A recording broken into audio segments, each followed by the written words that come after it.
It says I'm in a practice session. That's right. We haven't started the meeting yet. I started practice session a half hour before. Anybody's welcome to join us at that point. Panelists only at that point. And we are live on YouTube. And John, with your permission, I'd like to open it up to attendees. I have 6 p.m.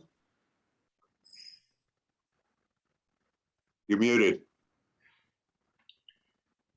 Assuming you mean this John, not the other John. No, that John. Yes, this John. Common name. I go through this all the time. That's right. That's right. I'm sorry. I'm talking to the chairperson right now of the committee. So John, with your permission, could I open it up to attendees? Yes, sir. Please do. And when I do that, Karen, it's now no longer a practice session. Now it's meeting's officially open. It is rare we get more than 1 or 2 attendees at this meeting, as the folks who have been here before know. I think most of you have been to this meeting before. What's my count here? I believe we have a quorum. Whenever you wish, John, and you may want to give it a couple of more minutes, I'll be happy to call roll. Let's give it a couple of minutes to give people time, coming from work, because I know I had to rush out quickly. I've got 6:01 now, I understand. That's the first. Hi, everyone. A quorum. Hi, Cynthia. We've done very well the past 2 nights, we were saying, Julio. The past 2 nights, we've gotten a quorum at 6:01. I like the mug, Jeremy. Showing tonight. I'm waiting for Zach to show up. If Zach shows up, I'm going to talk some trash about the Nets. And the Kyrie issue. That's right. That's right. What's up, Julio?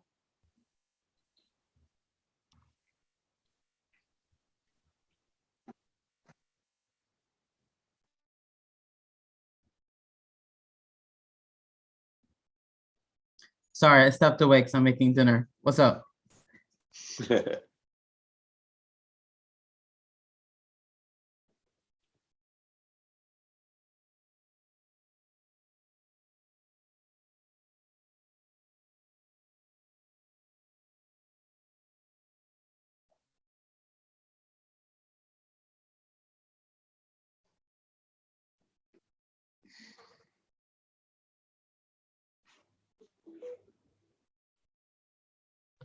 So are we allowed to have like nondescript conversations?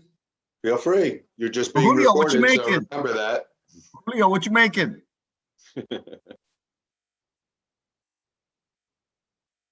I made some ropa vieja the other night. Oh no, so no ropa vieja here. This is sweet potato tacos, vegan. That sounds good.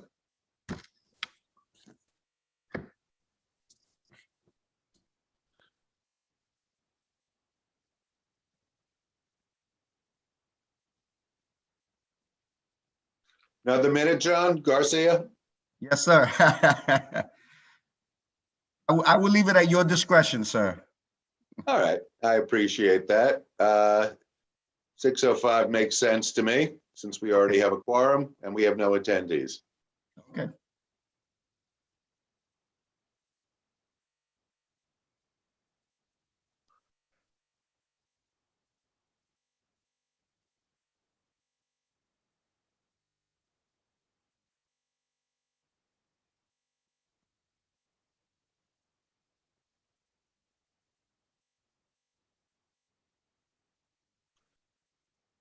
Okay, I have 6:05 now. We good? And John, would it be all right for me to call roll? Yes, sir. Please do. All right. You're all board members. You've heard me make this speech before. I'm going to mute you, every last one of you. And when I call your name, please unmute yourself, respond to me calling your name, and then mute yourself again. We will start with Ramon Acevedo. Sandra Alfonso. Present. Thank you. Grisel Amador. Genesis Aquino. Alexa Aviles, Nicholas Azadian, Joan Body, Here. thank you. Stacy Boyd, Gladys Bruno, Jalixa Camposano, Joseph Canali, Justin Collins, John DeLuper, Beatrice DeSapio, David Estrada, Here. thank you. Cynthia Felix, Present. thank you. John Fontillis, Kin Fung, John Garcia, Here. thank you. Anthony Giglio, Cynthia Gonzalez, Hector Gonzalez, Kenny Guan, Nicole Huang, Here. thank you. Zachary Jacy, John Johnston, thank you. John, I heard you, but your audio's a little difficult. I'm not sure if you're having a problem. I haven't had that with anybody else yet. I'm here. Beverly Kleinman, Thank you. Wyco, Barbara Lee, Christina Lem, Jimmy Lee, Paul Mack, Antoinette Martinez, Aurelis Martinez, Marilyn Melman, Dan Murphy, Gloria Rodriguez Navoa, Julio Pena III, Here. thank you.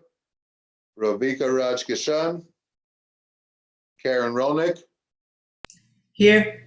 thank you. Sam Sierra, Brian Slater, Victor Swinton, Cindy Vandenbosch, Present. thank you. Catherine Walsh, Fred Wolf, Cesar Zuniga. My count is 10. We need 8 for a quorum. We have a quorum. John, you want to introduce it? Yes, we John can Garcia. move forward. Sorry. Yes, thank you all, first of all, for coming. It's very much appreciated, especially that we have a quorum this evening.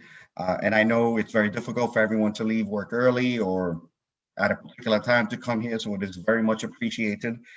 Tonight, we're going to talk about the fiscal year 2022 adopted budget register, specifically capital budget priorities and requests and expense budget priorities and requests. The only thing that I will ask, because it's obviously difficult doing it on Zoom, is we specify which tracking code we are discussing, so I can take accurate notes. So then when I send my notes and confer with Jeremy that we are on the same page in terms of the appropriate information, because unfortunately, unlike years past, I can't sit with you and confirm. I will just, please bear with me if I ask you specifically which particular project you are commenting on. So again, it's not to be uncomfortable. I just want to be specific in terms of the notes that I have to give to Jeremy and then to present to the board. So, thank you. John, would you like me to take care of the reading and then you could take care of the questions? I'm good with you. You're the boss, so I'll flow with you. I like hearing I'm the boss, but that's not really true. You're the boss here. I was prepared to do that if you'd like me to. Yes, sir, please. All right. So the other thing I was thinking to hopefully keep it moving, but also keep things fresh in people's mind. I'd like to do it 10 at a time. So we'll Okay. go through items 1 through 10. And then if there are any questions or notes on them, we could discuss those and then move on to the next. Definitely, and I will take my notes and obviously share them with you, and then we confer, afterwards. Okay, so folks, for those of you who are new here, and there are a couple of you who are, The capital and expense budget priorities are essentially a wish list. Sometimes, there's no budget attached to these. These are our asks of the city, various agencies for, in the case of capital, infrastructure things, building a school, reconstructing a street. That's capital. Expense would be programmatic things. Things like funding an after-school program or school crossing guards. So we're going to start with capital, and we're going to do the first 10 that we prioritized last year. Yes. And after I read these first 10, if there are any questions, I'd be happy to answer them. So priority 1 from last year, allocate funds for the design and reconstruction of 3rd Avenue from 65th to 17th Street to include all service roads with safer pedestrian crossings and improved lighting at every intersection. Adopted budget response, OMB supports the agency's position as follows. This request cannot be funded in fiscal year 22. Resubmit for consideration in fiscal year 2023. This is fiscal year 2023 we're talking about now, but the one we're prioritizing tonight. Priority 2, rehabilitate all non-ADA compliant schools and facilities within schools to ensure they are 100% accessible to all student population. Agency response. This project was funded in a prior fiscal year and the construction contract has been let. Priority 3, ensure that all new schools built in Community District 7 are 100% accessible to all student populations.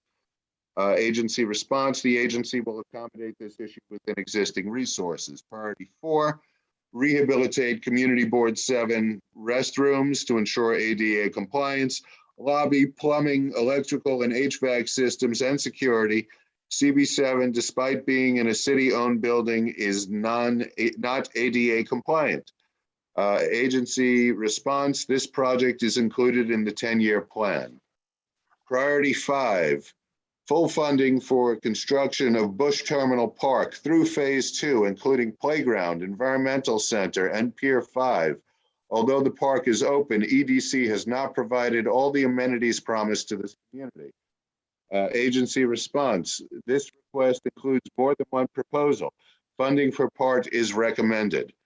Priority 6, rehabilitate lights beneath the Gowanus Expressway and add shorter street lights to 3rd Avenue.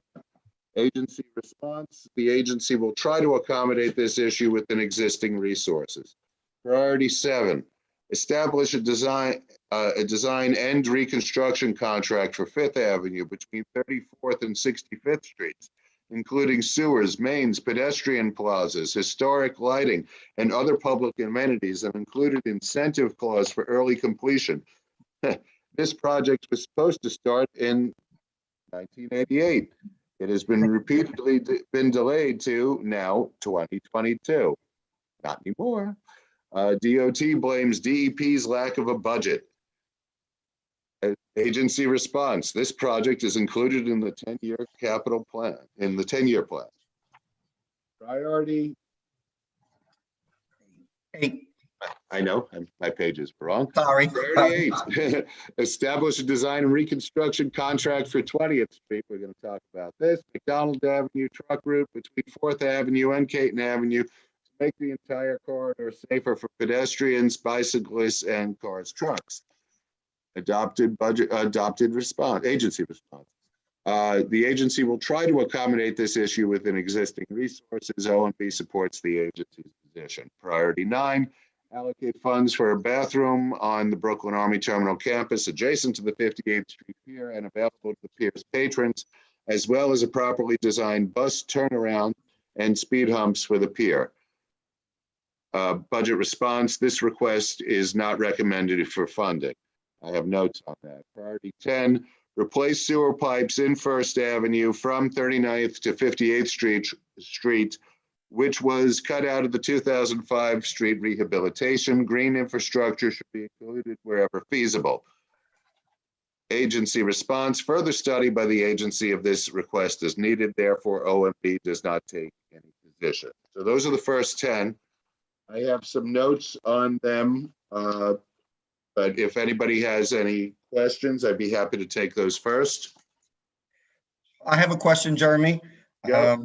So for priority 1, Mhm. is this something that should still stay on the dais as a critical priority, given the fact that they're saying to resubmit and it's something that's not going to be considered? Well, for this is our resubmission. Oh, okay. So, But- so this is the priorities for 2023. So this would be our resubmission. Okay, thank you. Third Avenue is the most dangerous street Yes. we have in the community. DOT, by what they are doing now with 20th Street, is now sending more trucks down Third Avenue as of this week. Cesar last year said, and he said actually at last night's meeting, that, you know, there's no budget attached to this. So this is really a statement of our values. And we have been asking for a pedestrian safety study and pedestrian amenities for Third Avenue for well over a decade, for Third Avenue and 60th specifically for almost 20, at least almost 20 years. My records only go back 18 on that. So I would greatly suggest, since it's a statement of our values and we are constantly asking about a plan for Third Avenue, that this remains a top, if not the top priority. I agree. I just wanted to make sure we were in the same fiscal years. Thank you. Karen has her hand up. Aren't they already addressing part of this span because they already have plans in the work to do a reconstruction of the bike lane and a lot of the bump outs and curbs near Industry That's City? actually a different project than what we had asked for. What they're doing on Third Avenue is the Gowanus connector, which is not a safety plan for crossing Third Avenue. It's a part of the Brooklyn Greenway project, which also includes sewers and a new sidewalk, but it's not about spanning Third Avenue. And that's the fear that we have, is that that is the dangerous maneuver for pedestrians to cross Third Avenue. Pedestrians, I bicyclists, thought they were trucks. gonna reconstruct the curbs and the crosswalks and stuff. There are some specific ones, but again, it's not a comprehensive plan for Third Avenue. This is asking for a comprehensive plan for Third Avenue. Okay. Are there any other hands up? Otherwise, I have some notes. Okay, so for number 2, which is rehabbing all non-ADA compliant schools, there, I believe, is one school that has had some work done. I believe it was PS 152, but there's still plenty of schools that are not ADA compliant, and especially in our district, because we have a lot of older schools, whether it's a single step leading up to an entrance or facilities within the schools. I would greatly suggest keeping this as a value, as a high priority. Number 3, however, ensure all new ADAs, all schools are ADA compliant. That's already the law. So if we remove something or move something down, I think this one we can do that with. That will be up to you, though. The community board office was originally funded in 2014. Work still has not been done. I have not had discussion with them on this since before COVID. Jeremy, can we go back to PS Sure. 152? Oh, okay. I'm sorry. I wasn't looking at the hands up. That's all Please, right. Joe. What did they do at 152? Do you know? Because I don't see anything. Oh, this was a previous year. It's not the recent construction, but they have the entrances now under the long staircase. So that's now an accessible entrance, which they did not previously have. I'm sorry? From the playground? From the front entrance where there's the long staircase, Yeah, you could go in under the staircase okay. on All ground right. level. All right. Oh, thank you. No problem. Bush Terminal Park. Again, the park was never fully funded. It's a stepchild because it's not a Parks Department facility. Some of this was partially funded, but they never fully funded the whole thing. I am planning on having a conversation with Victor and Cindy Vandenbosch and Sandra Which about it next priority? week. I'm sorry, Jeremy, which priority is, which terminal? Number 5, another one we need to remain a high priority. Thank you. Number 6, lights beneath the Gowanus Expressway. That's on a case-by-case basis as they do specific intersections. There's no specific plan. 5th Avenue reconstruction. This was supposed to take place when I was in high school. I questioned my liaison about it 2 weeks ago. I said, I'm probably going to retire sometime in the next 10 years. Is it going to happen anytime in my lifespan as a city employee? No. This project is so old, my liaisons don't even know about it anymore. And the same goes for 1st Avenue. So my liaison is looking into it for me. May I ask, when is the beginning of the 10-year plan? There's always a 10-year plan. So it's 10 years out. So the 5th Avenue reconstruction gets pushed back 2 or 4 years every 2 or 4 years. When I started this job, it was supposed to be in 2001, then 2003, then 2008, and 2012 and 16. And you got the I want to idea. raise the Sunset Park. I get it. I just figured, like, which 10 years are we talking about?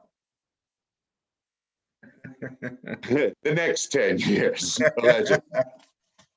The second, I'm sorry, moving on. Nope, that's the wrong. 20th Street, I would greatly suggest we remove. Work is taking place now that we are not happy with, and I would not show support for that. Agree. The Brooklyn Army Terminal Pier bathroom, part of this, I have a feeling part of this they're saying no to because their area no longer exists for a bus turnaround. They actually did a very nice planted area with boulders, a public area for seating. You could park on the, if you're not aware of it, I suggest going down there. It's a nice open space on the waterfront. And hey, there's a hell of a lot of parking right next to it on the pier. Yeah. For free. So it's worth checking out, but there's no possibility for a bus turnaround there. Wait, sorry, I'm trying to raise my hand. Hold on. Oh, and I see there are other raised hands, so I want to get to them. You'll get them first. Okay, so we got several. We have David Estrada. This is number 9, correct? I can offer witness that as of today, 5th Avenue's infrastructure has not been rebuilt. The deep and growing sinkhole at 55th Street is now in its is now a beautiful 4-month-old. So no action on that. I hope it comes up at District Service Cabinet. My question though is about the priorities, and it's just a clarification. The request for retrofitting existing schools to ADA compliance, does the language in that request include adjacent sidewalks and curb cuts and ramps, or is the current language of the suggestion limited to the school facility itself? So it would be a different agency, so it would need to be a different project. Okay. Right, curb cuts are typically not transport. DOT. DOT, yeah. It's a different, right, DOT. It's a different agency, unfortunately, yes. Okay. I am All aware right. of it. So Thanks for that. David, once we get through reading all the capital stuff, we'll ask for new items. You might want to bring it up then. Thank you. Cindy Vandenbosch. Yeah, this is just procedural, especially for folks that are new to this process. So just to clarify, we're going to read through what exists here. We're discussing them 10 at a time. And if people, I'm seeing people put ideas in the chat, just to clarify, will there be a time when then we'll open the floor to add other ideas, and then we'll prioritize? I just want to clarify the process. Yes, so we're going to read through what we asked for last year. Some of those things we have new information. Some of them, as I'm saying, we might want to remove from the list. And some of the new information you may want to consider in your prioritization. Then afterwards, there will be an opportunity for folks to add new items. I have some suggestions as well. And then after that, there's a chance to reprioritize for the next year. Then we move on to expense. And it's the same process. John Garcia? Yes, and first I want to say thank you, Cindy. I totally understand and agree with what you're saying. That's why I opened up into this, I already knew this was going to happen because we all go back and we contemplate upon what we're doing. And I say, just be specific on what we're talking about so I can ensure that we present the notes appropriately. We want our elected officials to really understand what we're saying, but thank you, Cindy. And thank you, Jeremy. So Okay, so we're gonna. my last note is 9. I'm sorry? Priority 9, that's where we're on now, correct? Well, that was just my notes, so I'm ready to go to Okay. 11 now and start reading the next 10, unless So there are 10 any 10 is questions good? on the first 10.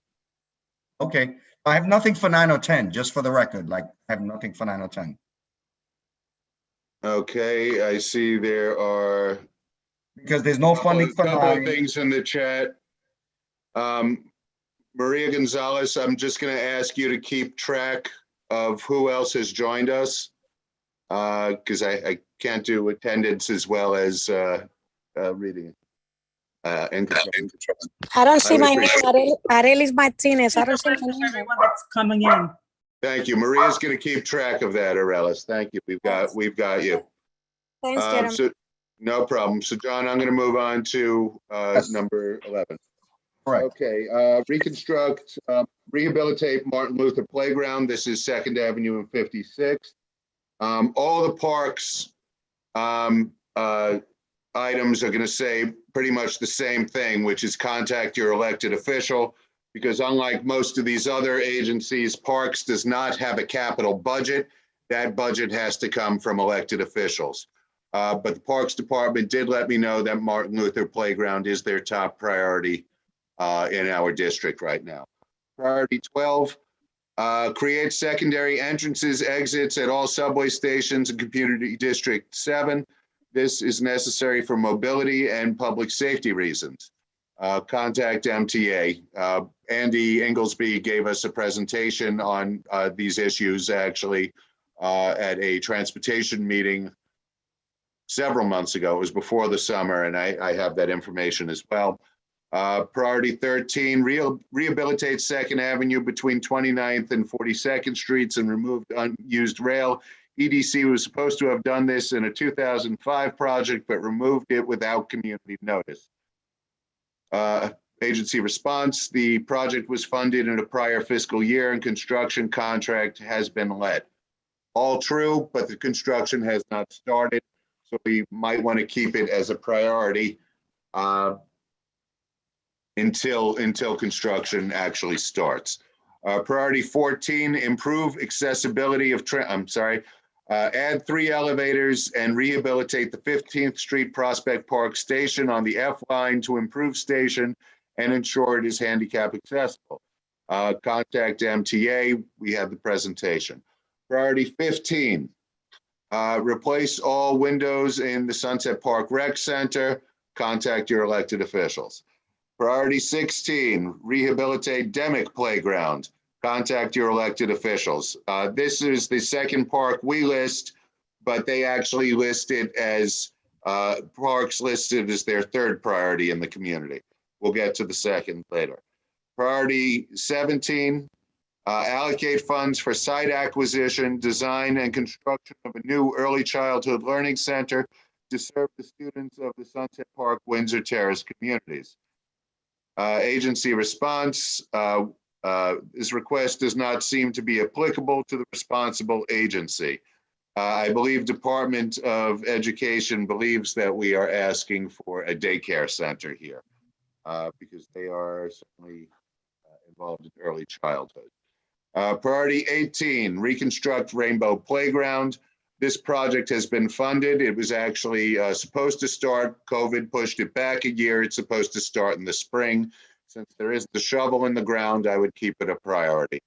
Priority 19, Rehabilitate Pena Herrera Park. Reach out to your elected officials on this. This is actually Park's priority number 2 park. Priority 20, rehabilitate basketball and handball courts at Greenwood Park. Reach out to your elected officials. Greenwood Park was not actually on Parks Department's priority list. So I have some notes for 11 through 20. I don't see any hands up, so I'm just going to get into my notes. Martin Luther Playground, priority 11. Parks Department, much like every park, told me that its needs would require $7 million. So they would need $7 million from a discretionary budget from an elected official. 12 secondary exits have been done at 8th Avenue and 59th Street. 59th Street, of course, also having an elevator. 8th Avenue is actually going to get an elevator. That's under construction now on one side and has had ramps added. When Andy Inglesby met with us several months ago from MTA, he told us that the 36th Street station is the next one prioritized for our district. It's actually prioritized for an elevator, and that's a later request of ours in these priorities. But that's going to depend on the federal infrastructure bill. It's part of their 5-year capital plan. City has a 10-year plan, MTA has a 5-year plan. So it's part of their 5-year plan for the next round of subway elevators. And it's been a long time request for an elevator, but again, it depends on federal funds coming through. Priority 13, the 2nd Avenue rehab. There's a budget. There's I believe, a contractor now. I don't have a start date for that, but they are going to take the rail out of 2nd Avenue, which is something we have asked for since I've been working here and since before that. Priority 14, the 15th Street elevators is not in the 5-year capital plan for MTA. Priority 15, the Sunset Park Rec Center windows. There's no budget for it at the moment, of course, but they say you could reach out to the elected officials. However, the rec center is about to undergo a major rehab, also pushed back because of COVID delays. But that is going to fully enclose the atrium, which will no longer be open air. And that will be helpful in making it a year-round facility. It's also being made an accessible facility. They're lowering counters and moving some items around to make the rec center, which was built in the 30s, accessible as well. Again, if this is a priority of ours, we could reach out to our elected officials in the coming year to ask them to prioritize it. Academic playground number 16, again, $7 million is the need from Parks Department. Again, that's their 3rd ranked priority in our district. Rainbow Playground, as I said, was already funded. Its reconstruction is supposed to start in the spring. Pena Herrera, that's 46th Street. That, again, $7 million. That's a common theme from Parks Department. That's their 2nd priority. And Greenwood Park, they have not prioritized in their top 7, which is what they gave me. I see John DeLuca with a hand up. Yes, Jeremy. I apologize for the noise passing by the lovely Gowanus Expressway.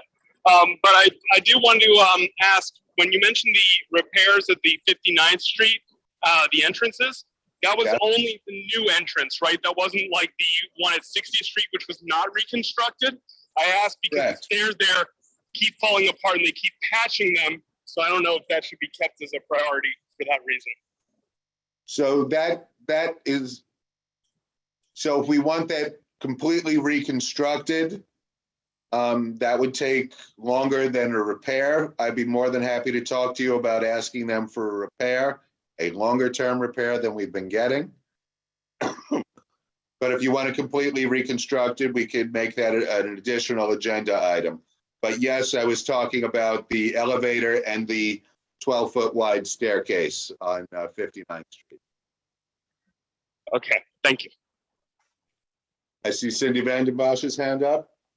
Yeah, I just wanted to clarify something. So number 15, the Sunset Park Rec Center, is Yep. that funded? Is that like, No. has the contract gone out? No. So the windows, which is number 15, that's Uh-huh. not funded. The atrium, which is a major rehabilitation of the rec center, that's been funded along with the ADA accessibility. And that was supposed to start in 2020. It's now supposed to start spring of 2022. What hasn't been funded is our request for the windows. Okay, got it. Thank you. No problem. I confused it by talking about a different project. Karen Rolnick. Yeah, so once the atrium in the park building is rehabilitated, what kind of activities do they expect will be taking place there? Do we know? So the rec center will continue on as a rec center. It will just With like yoga classes and, because I think right now they have had yoga classes they and, have a weight room. I know they have an after school program. They have basketball. I know not just a weight room, but they also have a separate exercise room. It's actually a very cheap gym. It's something like $50 year round. I mean, my only thought process is, They have a you know, computer center. I might want to move it down a little bit because if people are in there doing physical activity and if the atrium is enclosed, the drafty windows might not be as much of an issue. I think you may be correct. Perhaps we need to see what the atrium project does for the rec center. So you may be right on prioritizing, but we'll do that once we get through what we went through last year. And one just quick question for item 13. I think you said it was scrapped, then you said it wasn't scrapped, and I'm just getting confused on what the status is of number 13. No, it hasn't been scrapped. It was, the contract is out. There is a contractor. I just don't have a start date for it. So instead of taking it off our list, until there's a shovel in the ground, we should leave it as a priority. Doesn't necessarily have to be a high priority, but we should still make sure it's on our list until construction actually starts. All right, thanks. I see Cindy Vandenbosch again. Yeah, I just wasn't clear for number 12. Jeremy, what you said 36th Street is the next Yes. priority. Like, what would be your recommendation for this one? Oh, if it should be high priority? Yeah, So it isn't funded yet. So Okay. I think if we find this, and this has long been an interest of our board, if board members think it's a strong priority, we should keep it that way because it hasn't been funded. We're waiting on federal funds. Right. MTA says they want to do it, but you know what? Maybe they won't get as many federal funds as they hope for, so they'll cut projects. We should show it's a priority for us. Okay, great. Thanks. No problem. Any other questions before I move on to number 21? Yes. Well, John? point of clarification. Yep. So for 15, we realize currently there's no funding. We have to speak to elected officials, reach out to them. The atrium was funded with ADA accessibility. Right. However, has that work been completed? That work hasn't started. Right, that's what, okay. And then the windows, that's something later down the road. Right. And by the way, I also didn't mention it's modernizing their HVAC system, which is very important. It's an ancient HVAC system. So it's improving the center in other ways that you're right, might make Karen, you're right, might make windows less of a priority. Right, I just wanted to show that we basically noted that it is not ADA compliant yet, and the atrium was not done, even though it was something that was supposed to be done basically 2 fiscal years ago. Well, remember, all projects were delayed because of COVID. They weren't bringing a contractor in there. Yes, I work for the city, you know I know. Oh, yep. Ooh, Thank you. I'm surprised somebody's a little more jaded than me. We both work for the city. Anyhow, priority 21. Rehabilitate Sherman Street Park at Ocean Parkway. I have good news on that. Priority 22.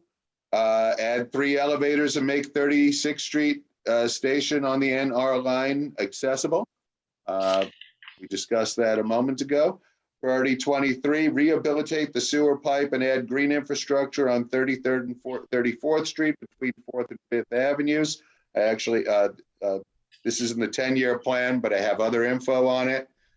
Priority 24, increase funds for pothole repair in Community District 7.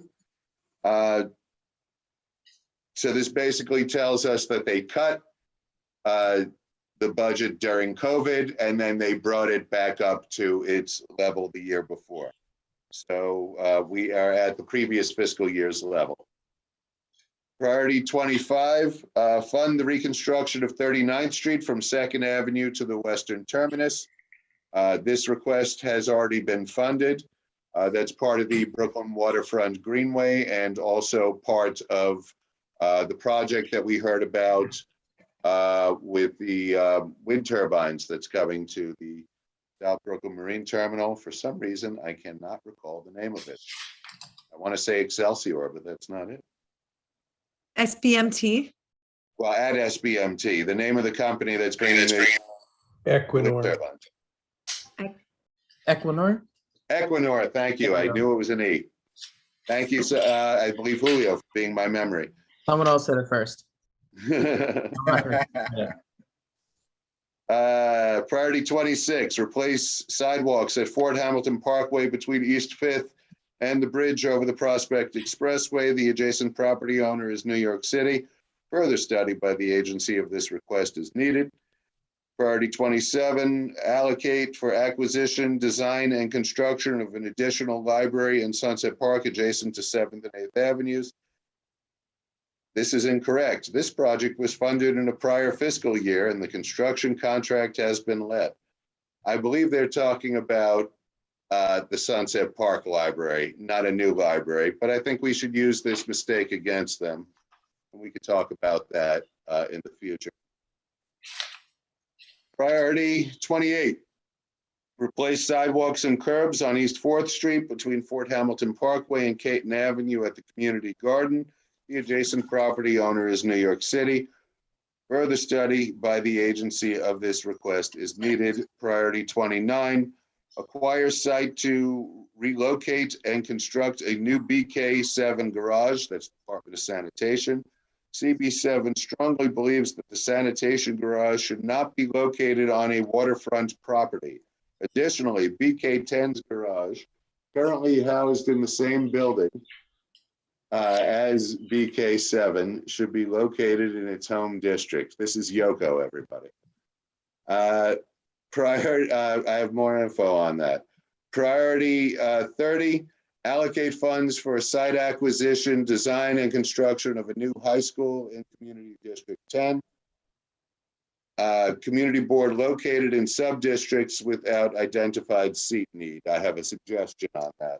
So that's the next. The next 10. And if there are any questions on that, please share right now. Raise your hand.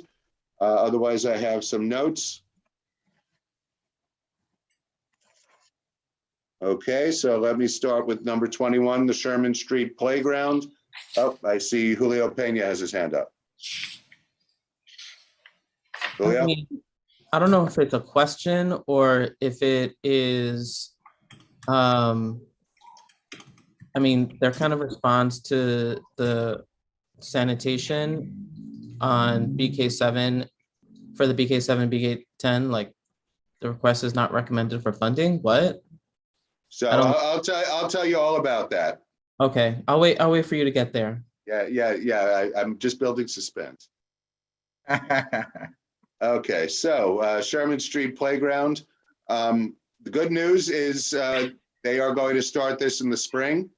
And the better news is they're not only doing that, but across the highway is also the small East 8th Street sitting area, which has been a priority of Marilyn Melman's for several years. Wait, They're which one, going to which be number doing is that this? as well.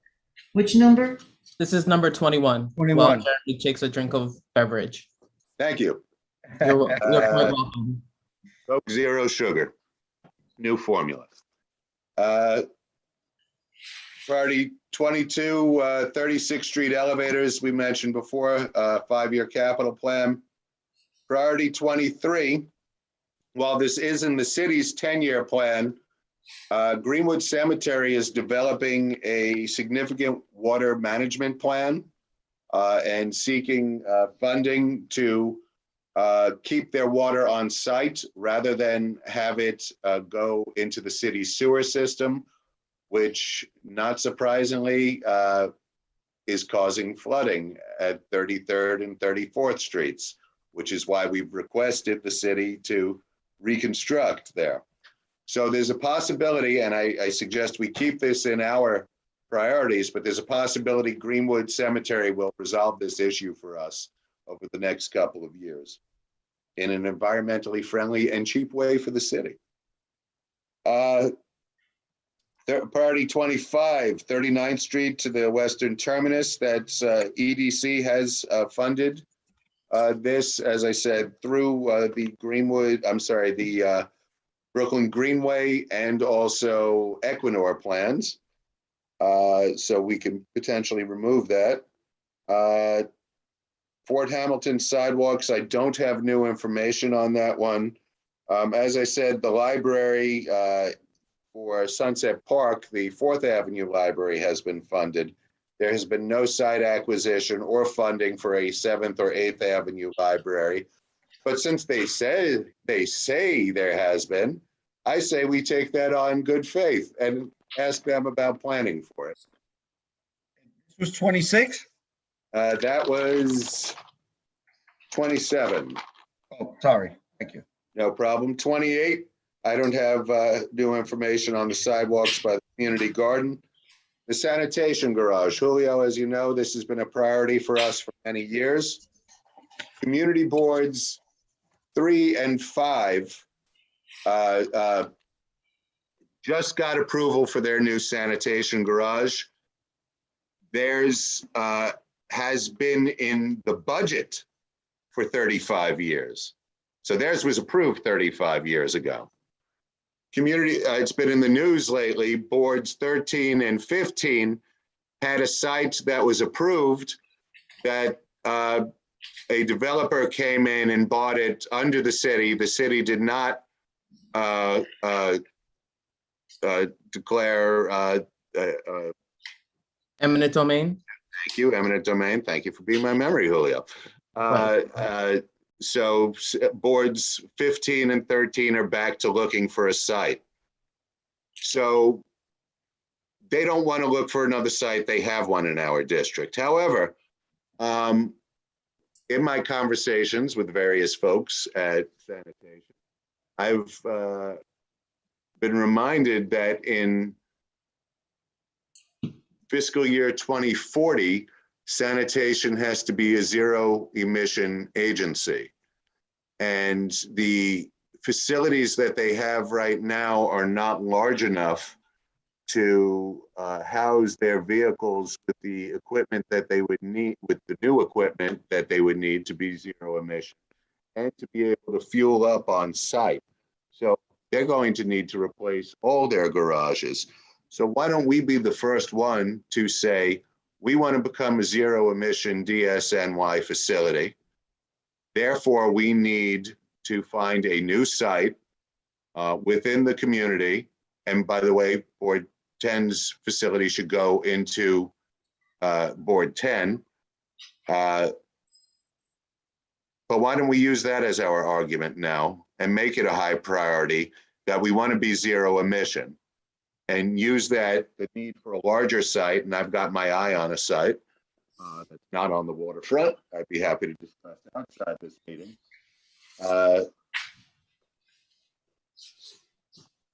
That's just what my suggestion is, sorry. And now I lost my notes, and it's on the right page. And then finally, so I would suggest rewording that and maybe reprioritizing that. And then number 30, the new high school.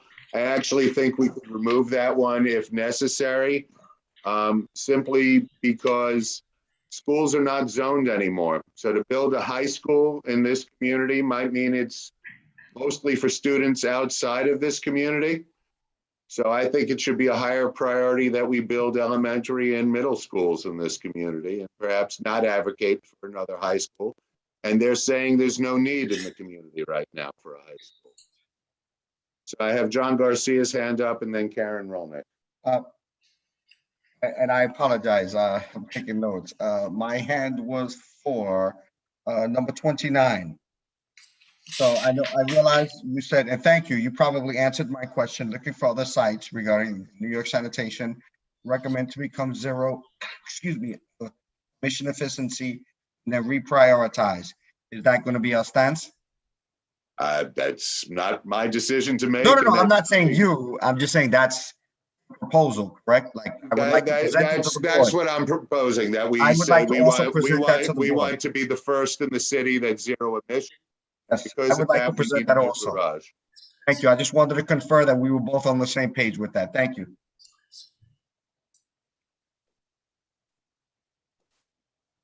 Karen? Yeah, I'm just trying to, I put my hand down. I put my hand down because I'm trying to figure out item number 26. I'm just trying to find out where that actually is. East 5th Street and Cross Street, because I know that they are they're redoing the bike area on Fort Hamilton and bumping out all the curb and the bridge and redoing the circle. Right. So I don't know. I don't believe the sidewalk was a part of that project. Okay. And they don't say the sidewalk is a part of the project. Okay. I have not walked it myself in several years, actually. Okay. Joan Body?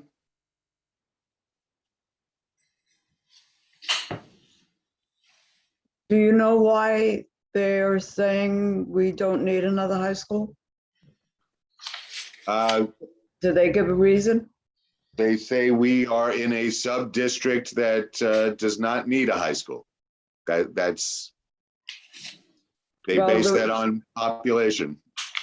I can't comment. I work for the DOE. If you recall way back when the deputy mayor came into our community board and said that we are the only community board in Brooklyn that doesn't have a high school. Yep. Now we don't need another one. With all of the children that we have, we don't need another one. That is according to DOE. So be it. We're not going to get it anyway. Well, but that leads us to no other hands up, priority 31, which we were also discussing, which is allocate funds for site acquisition, design, and construction of a new elementary school. And as Joan, I think, has discussed many times, this community board has found the sites for just about every school that is currently under construction in our district. Two have been completed. We have 3 more coming. And so we know we're going to need more in the future. Our population is continuing to grow. More are coming, and we should probably continue to keep this on our list. Yes. Priority 32, purchase and place big belly garbage pails at intersections with heavy pedestrian use. Due to fiscal constraints, the availability of funds is uncertain. There's no funds for this. They've let me know in the past that this is not considered a capital project, and that we should reach out to elected officials and to business organizations, David, to provide funding for these facilities.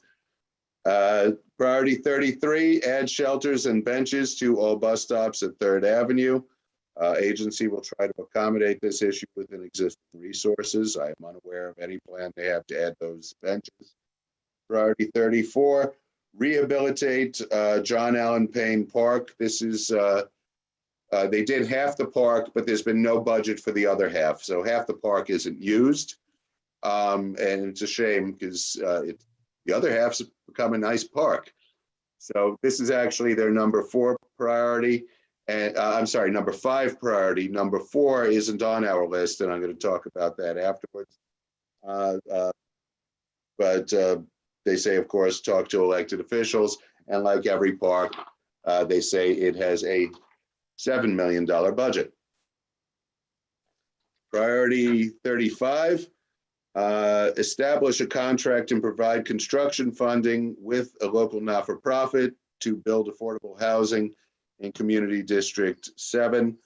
The agency will try to accommodate this issue within existing resources. There is no plan for the city to build housing, but it's not actually a capital fund. They provide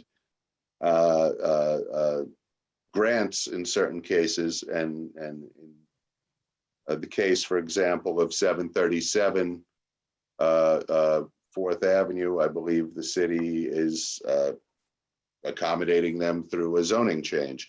But 5th Avenue Committee, for example, which is a not-for-profit, has gotten government grants for its capital project, but the city itself does not have a construction budget. Priority 36, replace playground equipment at PS 971 with age-appropriate equipment. The school was built as an early childhood center, but has a population up to grade 5. As such, the play equipment is inadequate for older children. The agency does not prioritize funding for this project. Priority 37, add accessible swings and other accessible equipment to all playgrounds in CD7. This request is not recommended for funding. Priority 38, purchase PPE for local community and not-for-profit groups. I would suggest taking this one out. It's no longer as necessary as it was last year, and the PPE is now more available than it was last year. Priority 39, Do-It should provide free Wi-Fi access to all of Community District 7. This request is not Do-It specific. I will talk about that in a minute. And then continuing support, which is for the 59th Street elevator. That project is complete. So I would suggest taking it out altogether. So seeing no hands up, I am going to go into my notes. 31, of course, I see Catherine Walsh's hand. Hi, Jeremy. Sorry, I'm dialed in. I have a question about the garbage. Was it a belly garbage Big can? belly, yeah. Okay. And I'm sorry for not having this in front of me. You're saying, can you just clarify the department that is saying that they're not able to add them for lack of budget? Not as a capital budget. I think they're suggesting it might be an expense budget item where they would fund organizations who would maintain them. Wait, Like the 31 is not garbage, 31 is elementary schools. I'm sorry. Just want to make sure we're all on the same page. I believe she meant 32. Oh, okay, sorry. I just wanted to make sure we were all on the same page. Thank you. 32. Okay. And so that would be somebody, the proposal there is would be somebody like the bid. Right. Okay. Just the other question on that, because of course, trash continues to be a persistent issue. How long has that been something that, has been requested or flagged? On our list? Yeah. Dan Murphy brought it up about 2 years ago. Remember, Dan in his previous life was a bid director. Got it. Okay. And then just to follow up, I did want to say I really support this vision of the net zero facility. and thinking about what that looks like. And there's a lot of other cities where we have examples of that. So I think if that could be something, Jeremy, you were just saying one of the ideas of being a net zero facility for sanitation. Let's embrace our facility and say it should be the first clean facility in New York City. Prioritize us for your sanitation infrastructure. Thank you. Thank you. No problem. Hey, Jeremy. Sorry, this is Dave Dave Estrada from the bid. I just want to make a note, and we should talk about this further. The big bellies are often a kind of be careful what you wish for idea. The problem on Fifth Avenue is primarily due to illegal dumping and misuse of the corner baskets by residential construction and commercial operations. We don't actually have a corner basket problem if they were used as intended, and the wrinkle on big bellies is the long-term maintenance. So I'd be happy to visit with folks in other districts that have big bellies and look at them after they've aged a little while, and just think about them in terms of how to really work on this terrible problem we have with excess refuse on Fifth Avenue. Thank you. Thank you, David. Cindy Van der Bosch. Yeah, I just wanted to ask about the bench shelters and benches, because this is along Third Avenue. Yeah. And did you mention that this has not been? This has not which been. Which number? I'm sorry. Oh, sorry, that's 33. So this has not been addressed in any way? It has not been funded. Okay. But you're also going to hear about this in the expense budget about the B37 bus on Third Avenue, which also we asked to become a 24-hour bus once again, and have been asking for years. So I don't believe their priority is to put the benches on non-24-hour stops. Okay. Right, number 34, John Allen Payne Park. As I said, it is a priority. It's only half done. There's no budget for the other half. And it's a priority of Parks Department.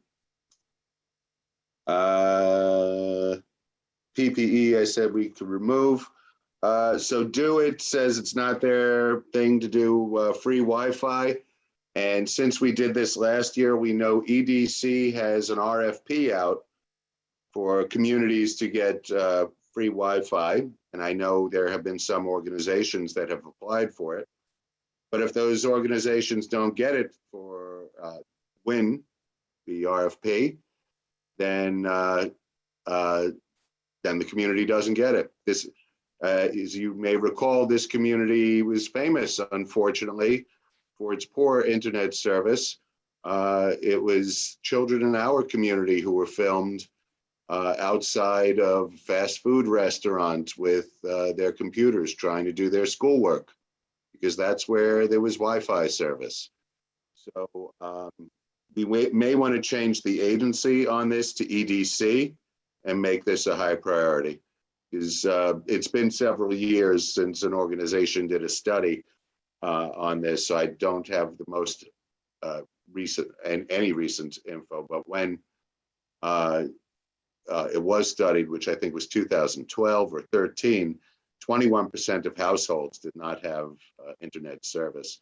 And it was a big problem last year when kids had to move their education home. And while they were given a computer, they very often did not have access to internet service.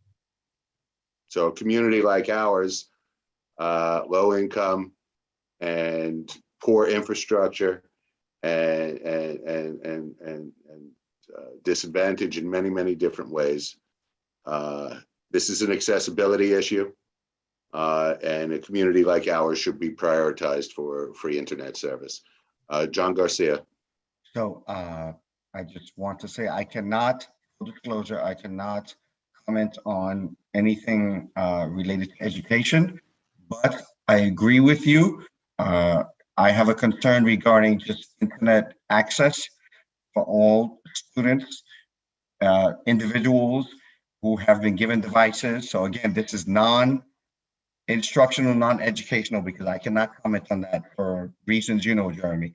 Yes. But what I say is, I think all of us should be given free access to the internet so that everyone can do what they need to do. And I have to be very careful the way I word this. So John, taking it outside of the Department of Education as a neighborhood resident, would you Yes. say there is poor quality accessibility, internet accessibility in this community?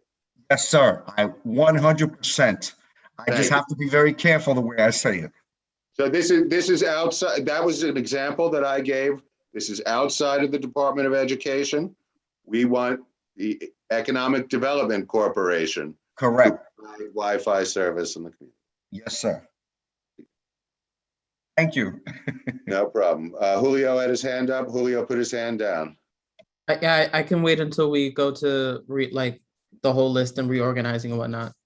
Okay. So I see no additional hands. I have no additional notes. This would be a time to talk about adding new items or removing old items.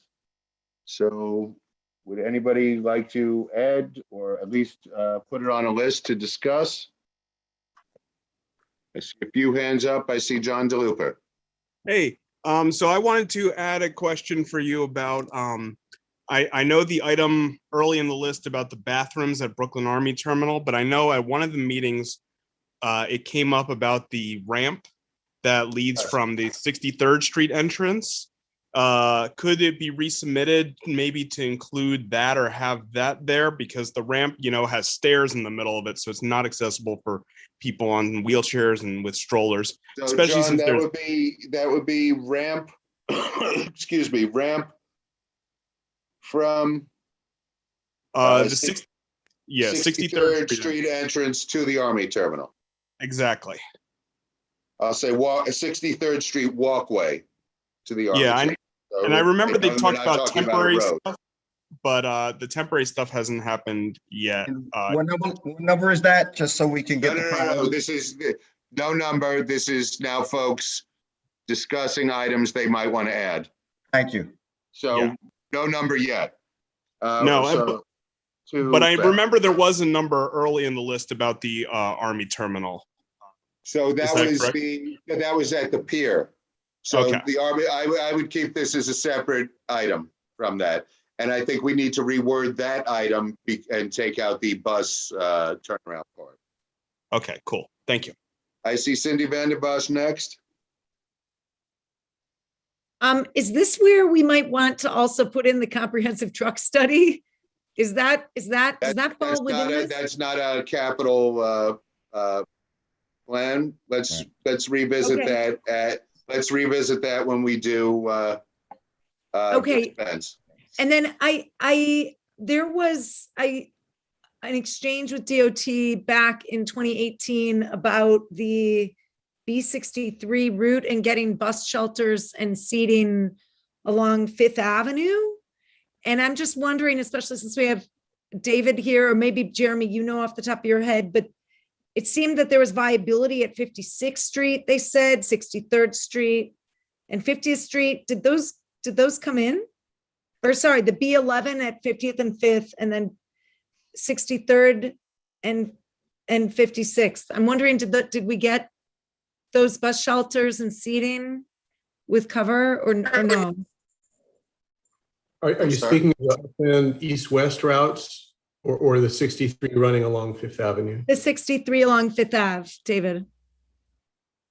We haven't had new shelters. We have And I actually don't recall that conversation. Could we speak about that perhaps tomorrow, Cindy? Sure, but I mean, with MTA on that. okay, but then I guess my request would be if we could add like request for bus shelters and seating along Fifth Avenue as we did for Third Avenue. David, is that something that the bid would want? Yes, absolutely. I mean, we do have some constraints with DOT spec on sidewalk widths. Okay. But especially on blocks like adjacent to the senior center, the new grammar school at 36th, OLPH, there are blocks that are ripe for more robust shelters, certainly. Okay. I will add bring, it to the list. Shelters and benches for and BC. I bring this up also because there's reduced bus service and people are having to stand for a longer period of time. It's Okay. just, so that was something that was brought up by John actually a while back, and I just wanted to raise Okay, that. I've got it. Okay, great. Thanks. And We'll actually, discuss that next when we discuss prioritization. before you go forward, one follow-up on this. I know that the MTA is a responsible agency, but correct me if I'm wrong, the city benches that are often at bus stops are DOT. Does that make it two different requests, or is that all, or am I wrong about that? Actually, it's DOT who does the contract for both. MTA has to approve it, but DOT does the contract for both. Okay, cool. Thank you. Karen Rolnick.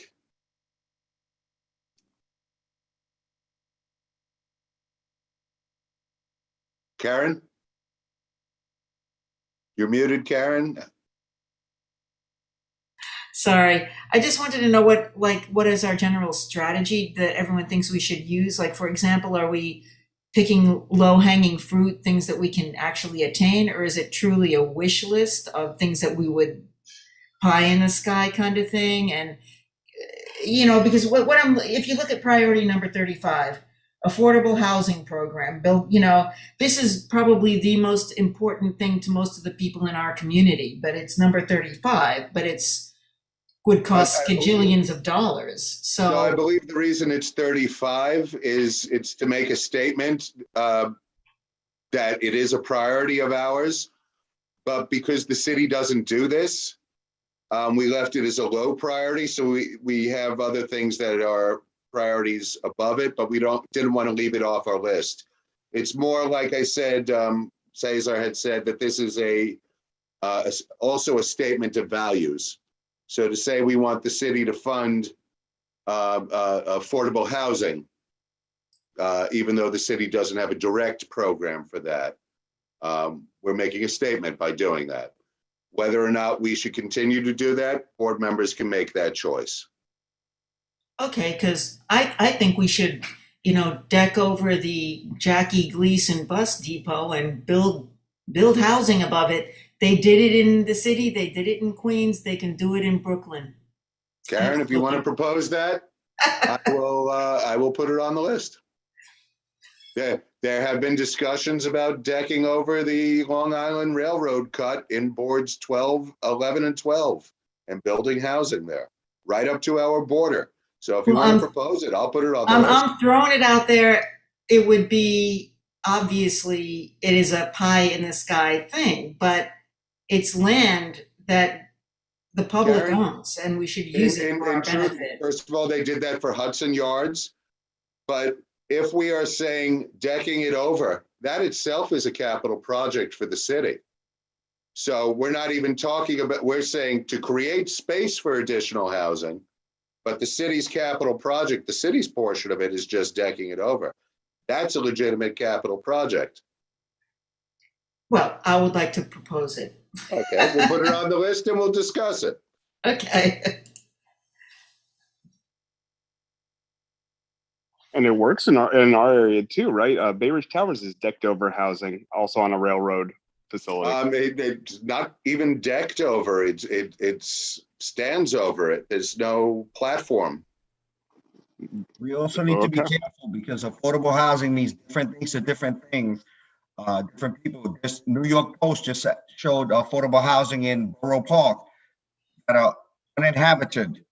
It is considered affordable housing. Now, I don't know, for different people, it means different things. So I think maybe we need to develop a protocol or a standard of what is affordable housing, because that is something that has been discussed across the board. And right now, they're proposing that there is affordable housing that individuals are not entertaining. And again, I'm not saying that, but I want to be honest with me. Sorry, that's not really a discussion for this committee, but that has been discussed in our land use and housing committees, and we have made specific requests of developers who have talked about affordable housing, bringing it down to 40%, for example, of area median. I just wanted to bring it income up, that and that's using our something own that's, community is the area median income. That has been discussed in another committee. thank you. I just wanted to bring it up. Thank you. I will say the city doing the decking, though, will bring down the housing cost. That's what they've always said about decking over. Oh, it's so expensive. Thank you. I'm going to mute myself. I just wanted to bring that up. Julio Pena.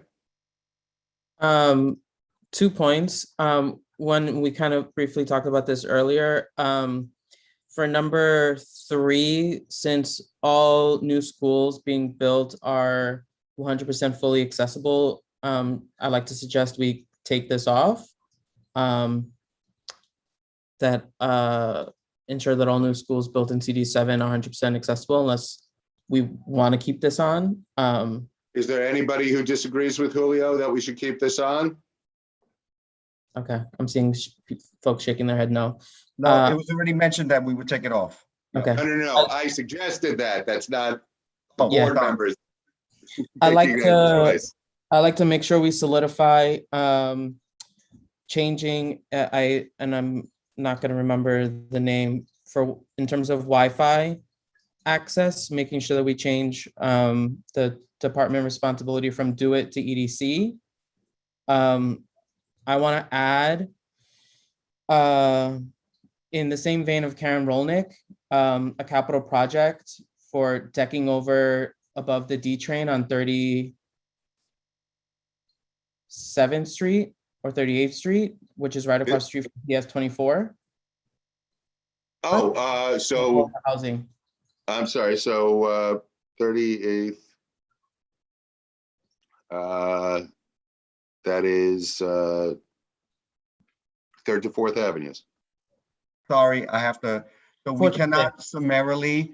Oh, I'm sorry. They're across the street. Yes. Yes. So we cannot summarily remove and Julio, you know, I know, from Do It or DIIT. Unfortunately, if it is an agency decision, we have to work with them. We cannot necessarily remove that responsibility in terms of the internet access, because those are the ones who are doing it at the moment. No. Do it saying it's not them. Yeah. And EDC is the agency that's doing the RFP. That's why I was suggesting, and Julio suggested moving it to EDC. Well, I will fully back you. I'm just letting you know, like, what I'm hearing. Thank you. Again, it's a statement of values, we're saying. Yeah. And I had another, and I can't remember, so I'm just gonna put my hand down. So I have some suggestions as well. John, your hand's still up? No, it's down, it's down. I had some suggestions as well, but there were a couple I said we could potentially remove. So number 3, I said we could potentially remove. Number 8, which is 20th Street, I greatly suggest we remove, unless anybody disagrees. Okay, so number 8 we would remove.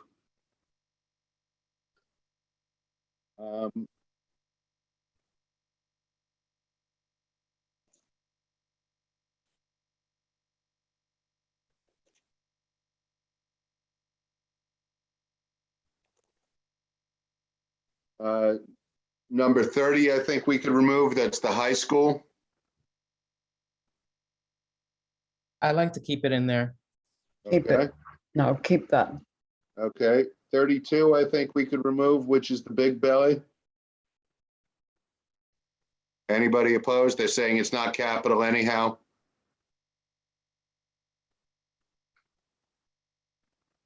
I defer to Say David. which number? Number 32. Yes. There might be other ways to fund that. For example, in the programmatic version, for example, providing funding. Or maybe through that discretionary spending that each district does. I'm sorry? That discretionary spending that we do, that, I forget what they call it, Carlos Manchaca touts. Yeah, that's not us. We do not do discretionary spending. We do not get any budget to do that. The council members do. If only we got discretionary spending. Right. It'd be wonderful if we could spend this money, but this is. 35, which is the housing construction, I think we are going to change that to something that was suggested, so I would remove this one specifically in lieu of that one. And 38, which is PPE, I think we could remove that one. Anybody against that? No. Okay. That's removing numbers 3, 8, 32, 35, and 38. 1, 2, 3, 4, 5 of them, which means we could add 6 items. Because last year we only did 39 instead of 40. So Only there got 4. are, I'm 3, sorry? 8, 30, 3, 8, 32, 38. So 3. numbers 3, 8, 32, 35, and 38. Thank you. And then I have 3 items.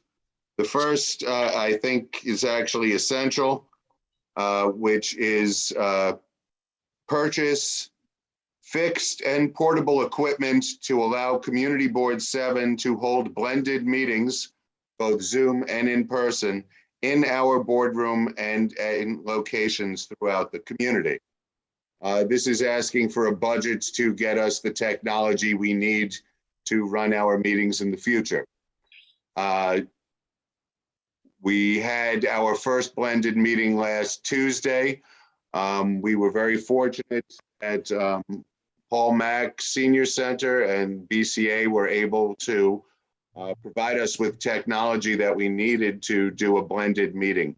We do not currently have that in our possession, nor do we have a budget to be able to purchase such equipment. We might be able to buy one thing here this fiscal year and something next fiscal year, but that puts us several years away from being able to do it properly.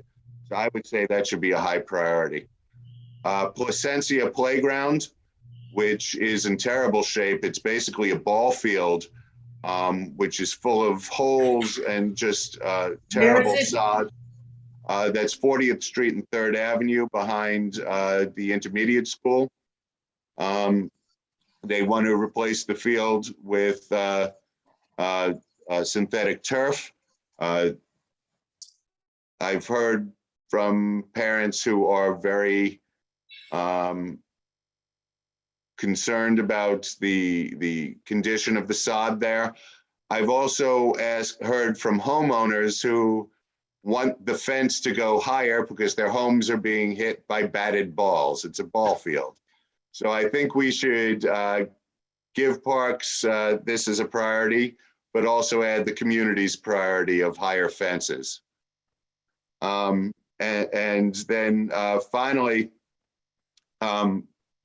I think we should amend the item about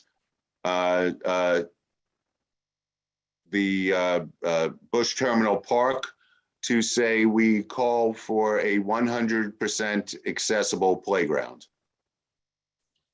Absolutely. Which number is that? Way overdue. Where are we? That's, I believe that's number 2.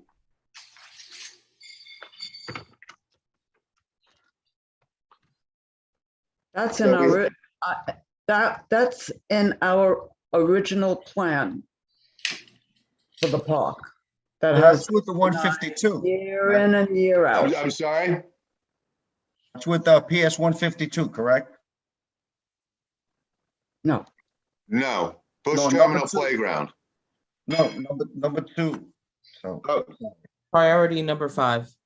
but I heard number 2. Thank you. Thank you. I'm sorry. Nope, I gave the wrong number. I'm sorry. No. I just want to make sure I get the notes right, Jeremy, because I'm going to send them to you. I said the wrong thing, so you were writing the correct notes of me making a mistake. So how did you want to change this? So I want to amend it to include the words 100% accessible playground. Because we're about to get a plan which is not a 100% accessible playground. And this is one reason I want to speak to Cindy and Sandra and Victor and a couple of others about this park, because it's not really a park. Parks Department does not own it. EDC owns it, and they're forcing somebody who does not build playgrounds to build a playground. And I feel bad for them. The city should build a real playground. Parks Department facilities now are required to be 100% accessible. So I gave you a couple of priorities that I had mentioned. I want to bring up again, John DeLuper had brought up the ramp from 63rd Street walkway to the Brooklyn Army Terminal facility. Currently, that's not accessible. Forgive me, I did not write down, I believe Cindy Vandenbosch, the shelters and benches for the B63 on Fifth Avenue. Decking over, Karen Rolnick, decking over the MTA property beyond the Jackie Robinson garage. And then Julio brought up decking over 38th Street from 4th to 5th Avenue on the south side for affordable housing. I see 3 hands up. Cindy Vandenbosch is first. Are we able to prioritize, or is that kind of the next step? That's the next step. I'm Okay. not sure if we're on this. I want to give people a last chance to talk about. Okay, and then one other just question is, I know seniors in Windsor Terrace in my neck of the woods would like to see a bus shelter at Greenwood and McDonald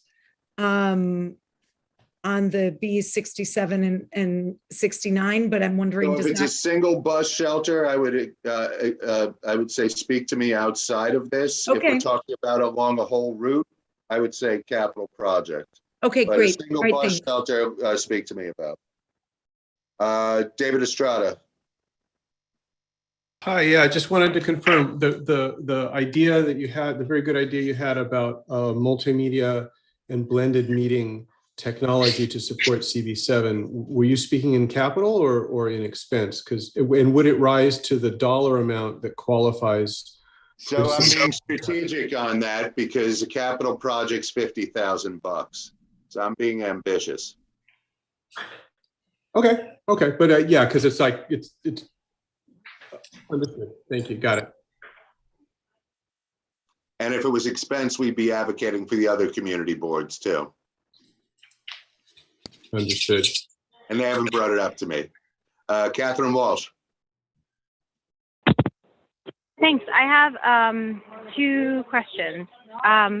Where and how, and this might be in the next step, when we're talking about improvements in green infrastructure and things like bioswales, which Greenwood is talking about doing themselves, but in other parts of the district that our city run, where do we reflect that in this discussion? So if you're talking about it programmatically, then we should talk about it in an expense budget, which is the second half of this meeting. Remember, folks, we're still doing capital. So we've got a whole other portion of this meeting. Okay, and then, no, this is helpful. And then the other question is around Bush Terminal Park. And like, there's multiple challenges, right? Including the sinkhole and different parts that EDC has said that they will do and still has not done. We're talking about the playground, but is that, where do we talk about some of the other challenges? So more of, we're talking about adding it as 100% accessible playground. If you look at the wording of number 5, get back to it. Here we go. Number 5, we talk about full funding through phase 2. I just found their plan that shows phase 2 from 2003, including the playground, environmental center, and Pier 5. Okay, so would that capture dealing with existing maintenance issues like the giant sinkhole? So maintenance is not capital, it's a maintenance budget, but we are, my understanding is that project has been funded, but not through capital. Okay, thank you, Jeremy. I'm actually following up on that tomorrow morning, so I don't have tomorrow afternoon, I should have more updated info. Okay, and is that inclusive of the parts of the park that are still closed? Yes. Okay, So phase 2 means finish the park. right, okay, thank you, that's helpful. No problem. Karen Rolnick. Oh, I'm not muted. So about the decking over request, Yep. would we just be rewording item number 35 or starting a No, new? we're removing item 35, and because this would be a different agency anyhow, and creating a whole new item. All right, so if we're gonna think big, the area I'm talking about is from it's a large at Fifth Avenue to Fort Hamilton Parkway, 39th to Part of that is 30. not our district. We only go up to 8th Avenue. Okay, but We could say up to 8th Avenue.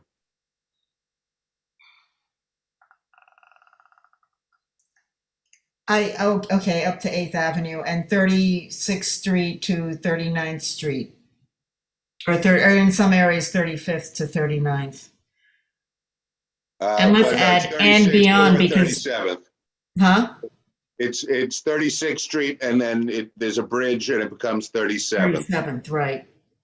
up to 8th Avenue. Right, I- and it for the purpose to allow for housing for low income and essential workers also, like, you know, nurses and teachers who can't like afford to live in Brooklyn anymore. Low That's income my pie in the sky for the day. and essential work. Okay. So I don't see any additional hands up. Now let's talk about prioritization. We talked about what we're removing. We talked about possibilities for adding. Do you want to move anything up, move anything down? Otherwise, as things are removed, items will move up. I had a few suggestions, but let's take yours first. Cindy Vanderbosch. I'd like to move up the 15th Street, the accessibility redo, the 15th Street Can you give me a number? FG station. Yeah, sorry, I just lost it. Hold on.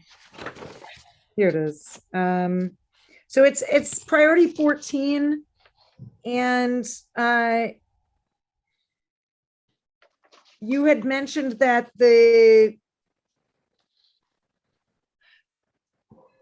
sorry, I just Not think, in their plan, yes. right, exactly. But there's one that's in here that you thought we should keep in, but it's funded and we should move it down. Anyway, I would like to see it higher. So Is what the number would you elevators? like to Is move the it to? elevators? I'm sorry? John? John Garcia, was that you? I heard a voice. Somebody said elevators? I'm sorry, I just want to clarify. Yes, this number 14, the elevators, correct? Yes. Yes. So Cindy, where would you move it? Well, we've removed like number 8, right? We've removed the 20th Street, McDonald Yes. Avenue, the reconstruction. So Right. I don't know. I'd like to propose we move it up to number 8, or at least we just move it up as a higher priority. So if we do nothing else. Like 13, if we move it up to 13. So Cindy, if we do nothing else at this point, because we removed numbers 3 and 8, it would move up at this point to number 12 unless something else jumps ahead. Okay. So, Yeah, or even if we switched it like and moved since the you mentioned that the Oh, but we want to keep the secondary entrances high. Okay. Yeah, so I'd like to move that up, and then I'd also like to move the Wi-Fi into our top 10. So that's a new one. I think Julio might have an idea of a specific number for that. He's shaking his head and raising his thumb. But Cindy, while I Okay, ask great. Julio that, think about what number you want to move up number 15 to. And just please reference the priority when we do this. Yep. So Julio, what was 39 will be reworded. I think you might have a suggestion on that. Julio? Sorry, Muted? I once again had to find the mute button. You would think we would learn after 18 months. Since we removed number 8, Cindy, I apologize. I can't remember if you just said you wanted to replace something with number 8. Can we replace number 8 with Wi-Fi, or am I stealing something that Cindy just wanted to replace it with? No, I thought I wanted to make Wi-Fi a high priority. Let's put that in at 8. If other people are okay with that. Anybody disagree with that? Moving Wi-Fi up into the top 10 like that? Seeing no Okay. objections. So Make that number 8. There actually isn't a number 3 right now, so it would actually move up one more if we don't put something else ahead of it. So anybody else on the prioritization? Cindy Vanderbosch. So this one doesn't have a number, but the idea of getting the technology for the hybrid. I agree. But I want to do what we had done last year first, and then we will Okay. add in new items. Okay. Anybody else on prioritization? Karen Rolnick? Karen, you're muted. I think that we could move the rehabilitating the community board bathrooms down lower on the list and move the blended meeting equipment up on the list. And I think that I would like to see the decking and because we so urgently need affordable housing, that I'd like to see that moved way up on the list if possible, like We'll the get first to that step. part shortly. Where would you suggest moving down the community board item? How far down? Well, I think we should move the bathrooms, number 4, down below number 10 and put in its place the equipment for the Wi-Fi, blended Wi-Fi. So Because we can't really meet there now anyway, so if no one's, right. So Karen would suggest moving 4 to number 11. Is that what you said? Below okay, 10? yeah. And- Okay, so let me just would anybody object to that?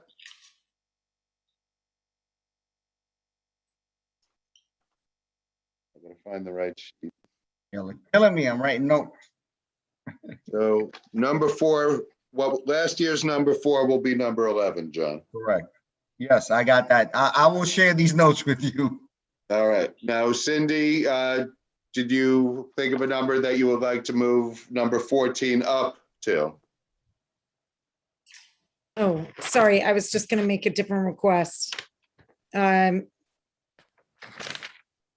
on. What is available? I mean, I'm okay, because I guess I don't want to push anything down now that we've prioritized these other things, but I wanted to request that we move the sanitation garage 29 and just bump it up a little higher to 2026, like kind of put it in between 25 and 26, the current 25 and 26. I just want to move it up. Karen, are you responding to that, or do you have a different No, idea? different. Okay, so Cindy's idea is to move number 29, which is the sanitation garage, up to 26. Katie, that was an issue for you earlier. Do you want to weigh in on that?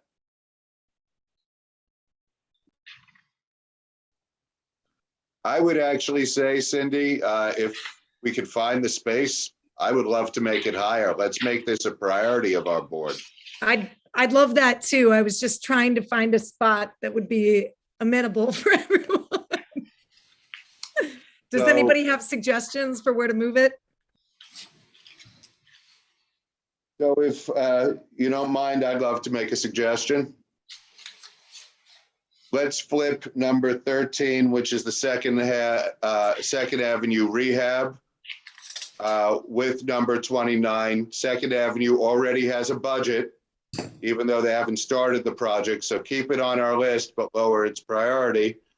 And make number 29, which is the sanitation garage, a top 15 project. I agree. Folks be all right with that? That sounds great. And just with the caveat with the sanitation that we're changing the language to include the zero emission, correct? Correct. Love it. That's the whole point of this, to say, you know what? We embrace this sanitation facility, but do it the right way. How could they say no to us? So that was number 29 we moved. Right. We changed 29 to 26, then we changed 13. No. 29 did not become 26. 29 became 13. 13 became 29. Now, Karen Rolnick. Yes, I would like to lower number 15, replace all the windows in Sunset Park Recreation Center, since that's already undergoing a major rehabilitation. And I think it could go, like to 25, maybe even, just to make room for the higher priority items. That was number And 15? there was something else. Oh, the number 9, the turnaround is done. And I don't know if we want to putting a bathroom in such a high priority place on number 9. I would like to move it down. So The that's 9, what would you like to move it to? You could give me a range. I'd like to move it down. Below, between 10 and 20. Between maybe to 20, move it down 10, move it down. To, We'll make that 19. okay, and maybe make 15, 25. I don't know. Does anybody disagree? 15 is that? All these pages get turned around on me, sorry. Yeah, me too. Because they print them upside down. And where's my 15? There we go. So 15, which is the rec center, you'd move that to which number? 20? Karen? Karen, you're muted? Karen? You're muted. What number were you moving 15 to? 25. 25. Cindy Vandenbosch. I'd like to move up number 36, which is the playground equipment that's not age appropriate for the kids that go to the school, to PS 971. And I'd just like to see it higher on the list. I'm okay if we put it in the 20s. But I just think that it needs to be a priority. It has, so I have not had this was from the previous principal. Don't know the current principal's priorities, but they never told us it wasn't a priority. So you would move 36 to which number? I mean, I don't want to, can we just put it in the 20s somewhere? 36 to 20s? So you Yeah. want to move it to 26? Sure. Okay. Oh, wait, can you reiterate that, please, Cindy? Numbers Yes. specifically. 36 to 26. Thank you. Okay. I don't want to slay Joe. For additional hands on prioritization, we could discuss the items that would be new items. So John DeLupa was the person who suggested the ramp from 36 walkway to the Army Terminal. John, do you have a suggestion for a priority number? I'm not sure. I don't know. I'm still new to this board. I don't know how things work and how like to get something like that. You know, like I mean, on the one hand, some of these projects seem really big, some of them seem really small, and so I'm not sure. I'd welcome guidance from others in this meeting, or yeah. Well, Cindy is the chair of our accessibility committee, so perhaps she has a suggestion on that. I think, why don't we put it in, it seems like something that should be readily achievable also. Yeah, yeah, it does.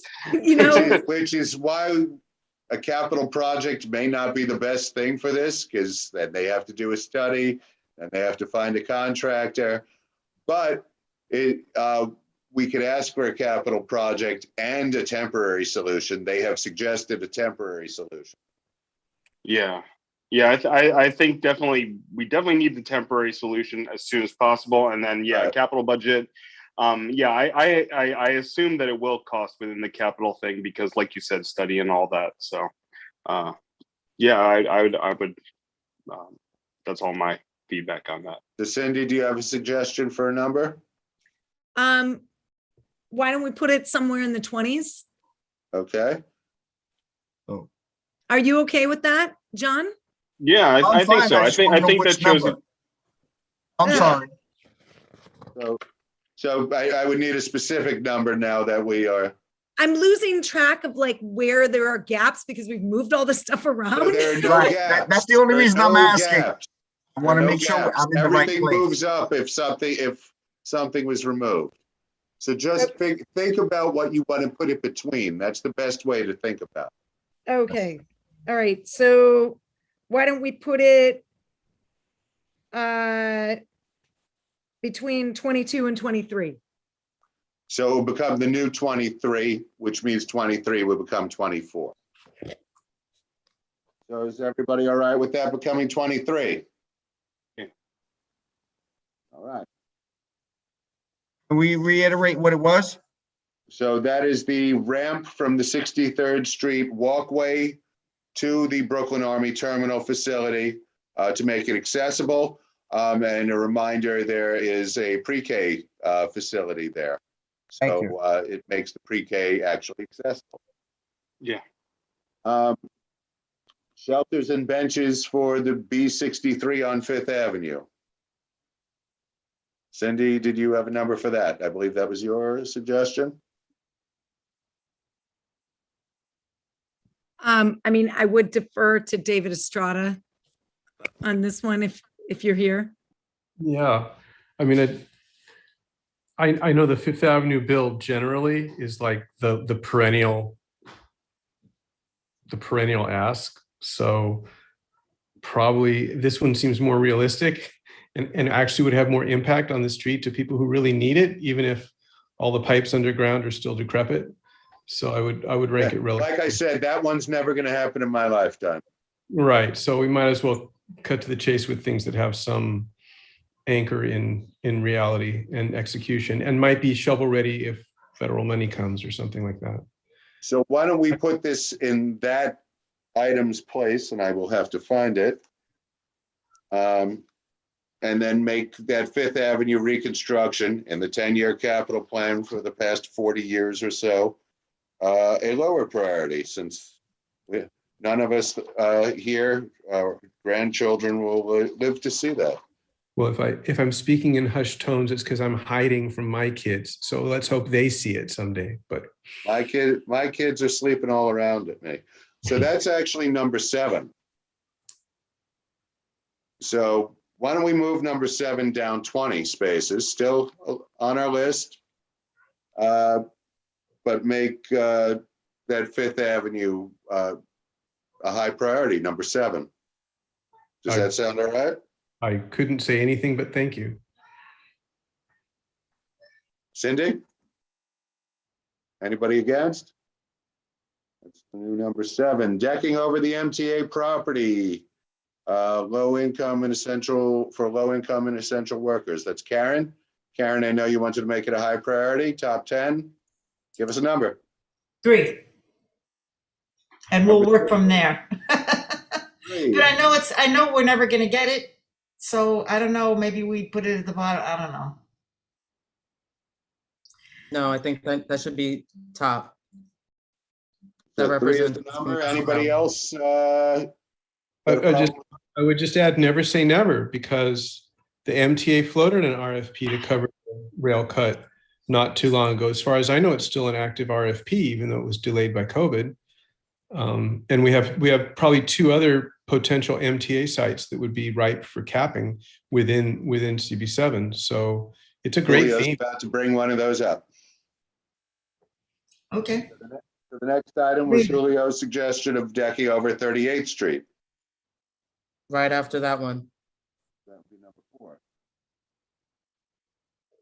And then I had a couple. One was Placencia Park. Anybody want to have a suggestion for that one? I would bring it up if nobody else.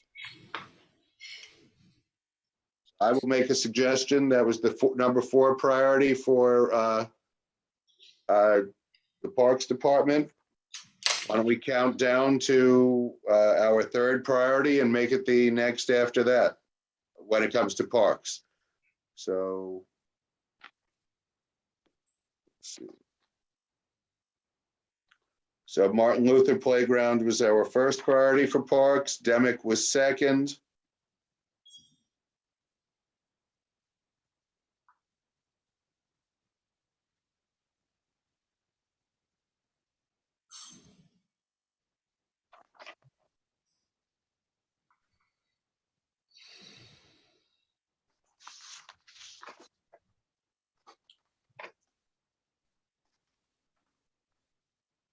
And then I missed it.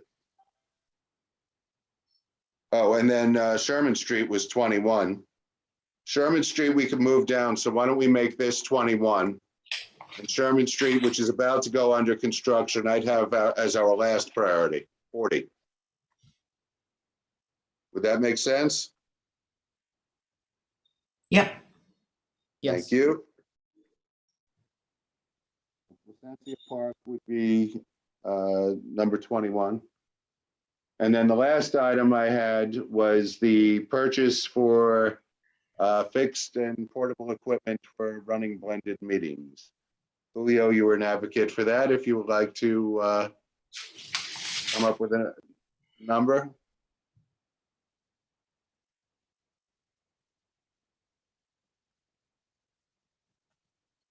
Julio? Sorry, I was looking for the mute button as well as looking at the capital list. I mean, I would put that somewhere on the list that's close to where we have the other CB7 priority. So we move that down to number 11. So maybe either right before or right after. I would put that as a higher priority. Unfortunately, I would put that as a higher priority than accessible bathrooms. So I would put that as number 10. Cindy Van de Bosch? Cindy Van de Bosch? Sorry, was Julio going to say something? I was just going to ask a clarifying question. So suggesting moving the hybrid technology request as number 10. Is that your what you think, Jeremy? So I was going to suggest this as number 3, since this is how we operate. And I would say. That's what I was having, yeah. Okay, sorry, I misunderstood. I would make decking over the MTA property number 4 and decking over 38th Street number 5. Okay. Are we amenable to that? Cindy's hand is up. Cindy's hand is down. I'll say, I'm okay with that. I think we were amenable to that. So that's 3. So it looks like we have a plan. Sounds good. Our notes Now are going to the be second half of fun. the meeting, Our 2 notes are going hours to be in. fun. Go ahead, Cindy.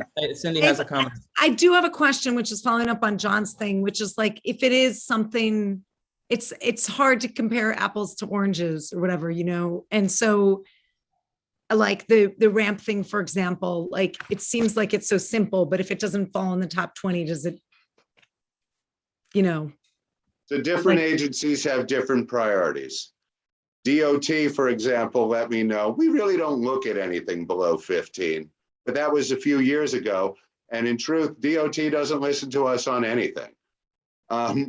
So again, it's a statement of values. We want this. This is a lower priority, but we still want it. Don't think of this as you know, our Christmas list. We're not saying we're going to find this one day. This is our wish list. Okay. Okay. All right. And Okay. now I have a dog sleeping on part of my notes.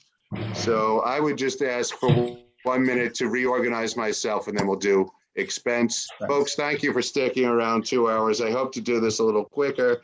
Expense should be a little quicker. It usually is. And thank you, everyone. I appreciate all your feedback. I hope I got all your notes right, but I am sure I will confirm and we will get it together.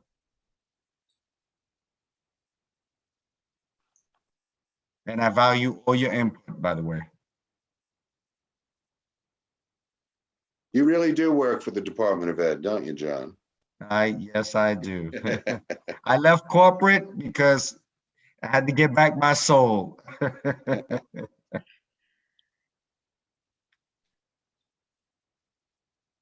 I work for government too. Tell me when you find mine again.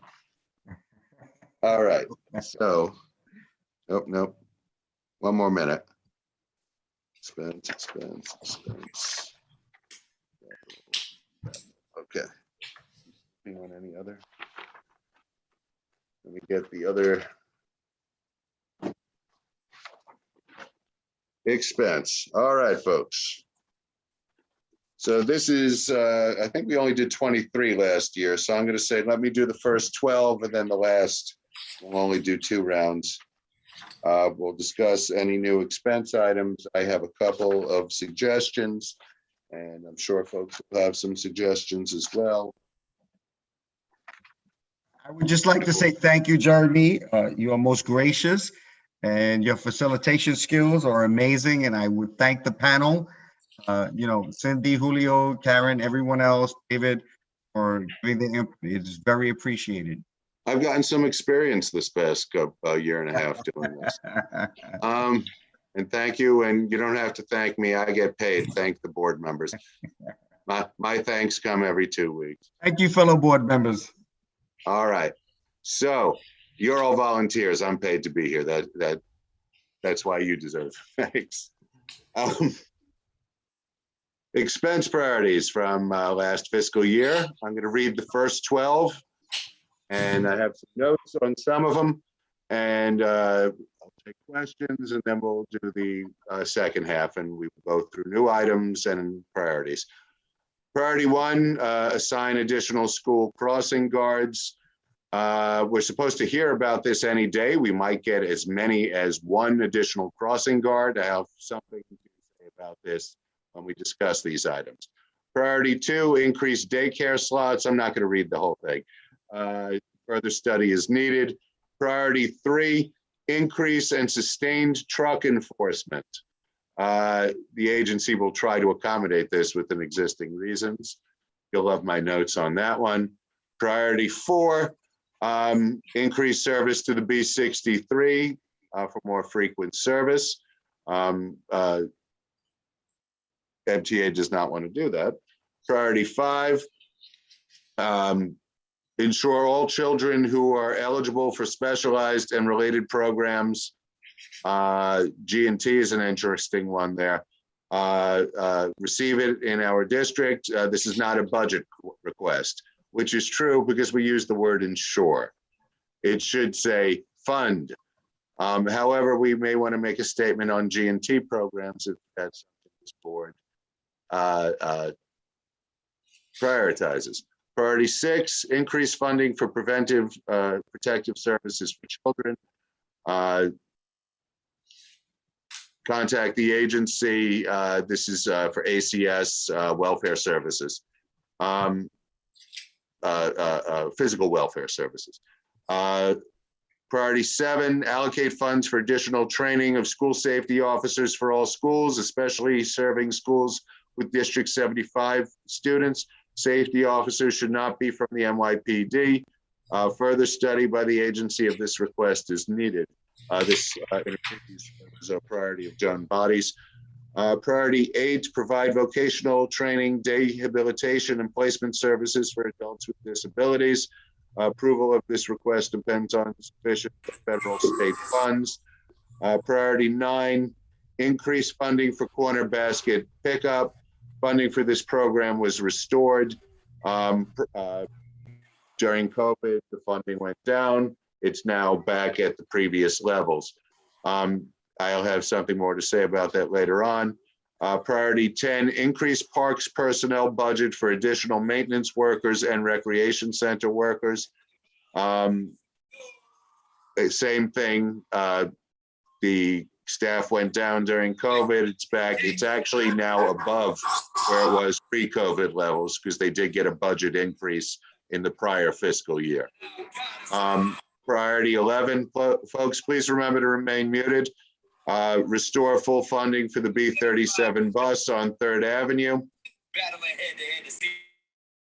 Thank you. We had discussed that they do not wish to do that. And priority 12, increase funding for adult ESOL, adult literacy, and adult education programs in CB7. HRA has improved employment and workforce development services, including basic education, training, work experience, job search, placement, and retention services. HRA works to not only keep people on the job off the HRA caseload and help them move out of poverty. That's the budget response, not yes, we will increase it. Questions or comments on those 12 items? Okay. We start in numerical order, like 1 through 12, please. Yep, through 1 on those items, 1 through 12. Any questions or comments on those? Otherwise, I have some notes on them. Okay, priority 1. Oh, Karen Rolnick. I just wanted to mention that priority 2 is like partially being done now with the universal pre-K for 4-year-olds and 3-year-olds. So I was going to bring something about that up. Let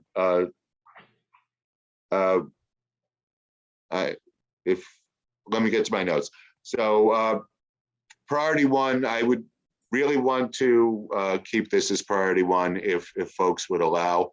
It really struck me last night at the meeting that we had regarding a charter school that wanted to move to the west side of 3rd Avenue.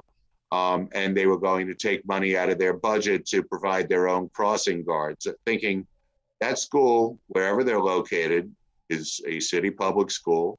And if we're serious about Vision Zero, it deserves crossing guards.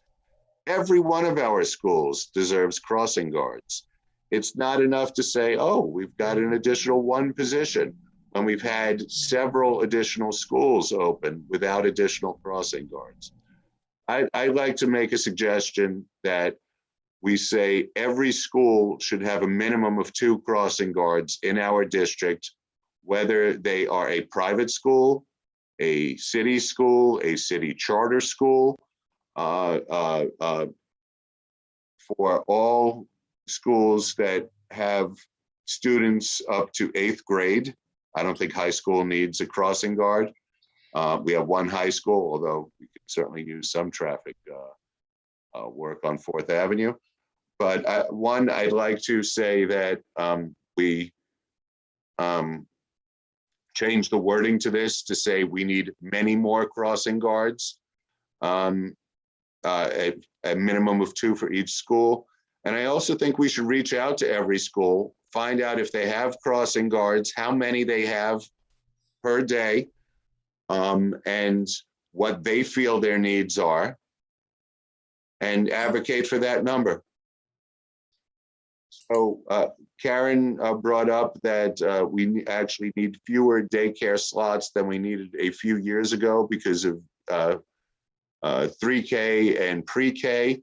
But I will also point out, because of that, they expanded the zone that our daycare covers to include other neighborhoods. So our slots now include places such as Coney Island, meaning kids from this community might have to go to a program in Coney Island, or conversely, kids from Coney Island might be coming to this community for those slots.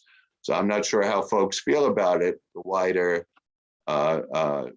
area, and whether they feel that means we have fewer slots in use here. But I think we should always be advocating for additional slots. Number 3, truck enforcement. They're going to do additional truck enforcement with the resources they currently have. My notes here say laugh out loud. We've been asking for 10 years for additional truck enforcement, and this is part of the problem that we have with 20th Street and 39th Street and 5th Avenue and 3rd Avenue and 4th Avenue and 2nd Avenue and 60th Street. And all these streets, we're not seeing appropriate truck enforcement. And quite frankly, I'm saying the truck routes, it's really the side streets that we have the problems on. So I talked about the specialized programs before. They said this is not a budget request, but it's also, again, as we've said, a statement of our values. We put gifted and talented in there last year. The mayor, who's mayor for the next 3 months, is cutting the gifted and talented program citywide. I don't know if this board wants to keep gifted and talented in our budget request. It won't be a city program when the next administration comes. If we want to keep it in, we may want to stay that. Or we could jettison the language. That's the end of my notes for the first 12. And if there are no additional comments, I will move on to the final portion of expense. Number 13, increase programmatic funding for youth-oriented diversion programs concerning drugs, crime, alcohol, gangs, and C7. This, of course, is done by RFP, so they say contact the agency on it.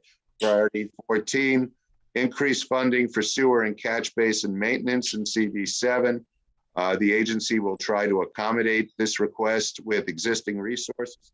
Since this report came out, I have had reports all over the district of DEP since Hurricane Ida vacuuming out our catch basins.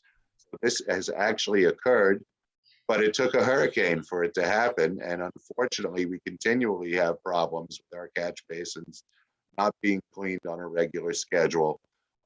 So we may want to lower this as our catch basins are being cleaned this year, but I would suggest having this on the list. Excuse me. Priority, I'm losing my voice. Priority 15, provide, expand, or enhance after-school programs for elementary school students. We specifically mention ASP, ELA, STEAM, sports, and math programs. It says presently there are a variety of programs, but this is available through an RFP process. Priority 16, study water and sewer problems in an area bounded by 4 streets in Windsor Terrace. I don't know why it says East 17th Street. That should, perhaps that was my typo or theirs, but that should say East 8th Street. This is part of the reason DEP is coming to us for our committee meeting tomorrow night. They've taken some photos and they've discovered a condition they believe can be corrected to prevent which they believe is a DOT problem, but they think can correct some of the flooding problem. Priority 17, increase funding for tree planting and pruning district-wide in order to expedite schedule. The funds are maintained in the current fiscal year. Again, they reduced funding and brought it back to the previous year. Priority 18, community-based employment training programs for special needs populations should be restored. More information from the community board before making a funding decision. This might be a good meeting for our accessibility committee.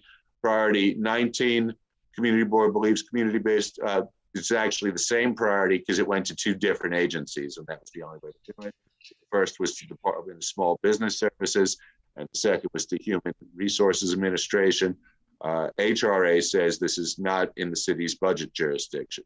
They're saying it's a state issue, but the other agencies willing to meet with us, so I believe we should meet with the small business services. Priority 20. Restore 5-day-a-week pickup at all schools district-wide. That's sanitation. Sanitation says no to that because it's an expense for them. We point out every year that many of our schools are older, do not have the facility, and also overcrowded, and don't have the facility to store their garbage indoors. So they store them on the street corners.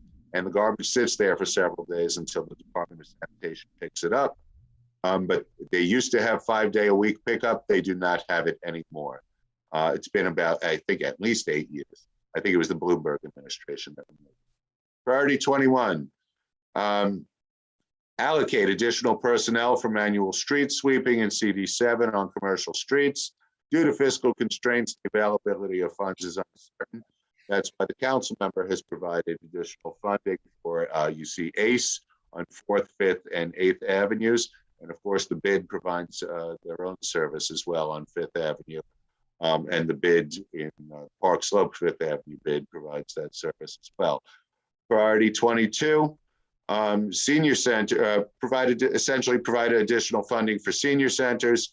The agency, further study is needed. Again, this was an agency whose budget was lowered because the senior centers were closed. Now they are open. However, with social distancing, they don't have as many seniors there at any one time. But they still provide the same services. So we're asking for additional funding for them because we never had enough funding for our senior services. As if Brazil was here from United Senior Center, as a board member, she would tell you they do so much with so little. And then priority 23, allocate funds for security in off-peak hours in order to maintain public access at Brooklyn Army Terminal Pier 4. This request is not recommended for funding.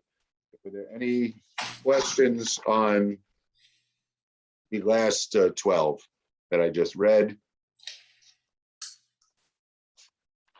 I have some suggestions. Seeing no, Cynthia Felix has a hand up. Hi, for the one number 15, for the after-school programs, Yep. can it be pre-K to 8 instead of K to 5? Because I know a lot of the parents, especially for the younger grades. So I'm sorry, you're saying pre-K to? Grade 8, let's say, provide, expand, or enhance after-school programs for elementary and middle school students, but grades pre-K to 5. Many of our schools have pre-K now. I think that shows you how long this item's been on our list, because elementary used to be mostly kindergarten to 5. So we need to change as the schools change. Julio has his hand up. I just wanted to respond to that. Cynthia, the city funded after school programs, Compass, specifically for elementary, actually doesn't service pre-K students, only kindergarten through 5th grade. So we actually can't take pre-K students, sadly. Pre-K unfortunately is not funded. I'm sorry to interrupt. Pre-K is not funded as normal students from grades 1 through 12 are not considered per capita. They are funded differently. So yes, Julio, you're 100% correct. Thank you, John. Got it. How about middle school? Yes, and that's actually on my list and for later to edit that list to change the way. Perfect. Okay, sounds good. All right. Julio, your hand's still up. Oh, sorry, I'm gonna lower it. David Estrada has a hand up. Hi, just on item 20 about the trash pickup at schools, you might add language, that asks for increased garbage pickup frequency and or implementation of the Clean Curbs program, which the city announced recently and didn't get a lot of traction, but there are some new methods for storing trash on the sidewalk just to maintain pedestrian right of way and prevent rats and such. It's called Clean Curbs. I'm embarrassed to say I don't know it, David. I got to look it up. You gave me some homework.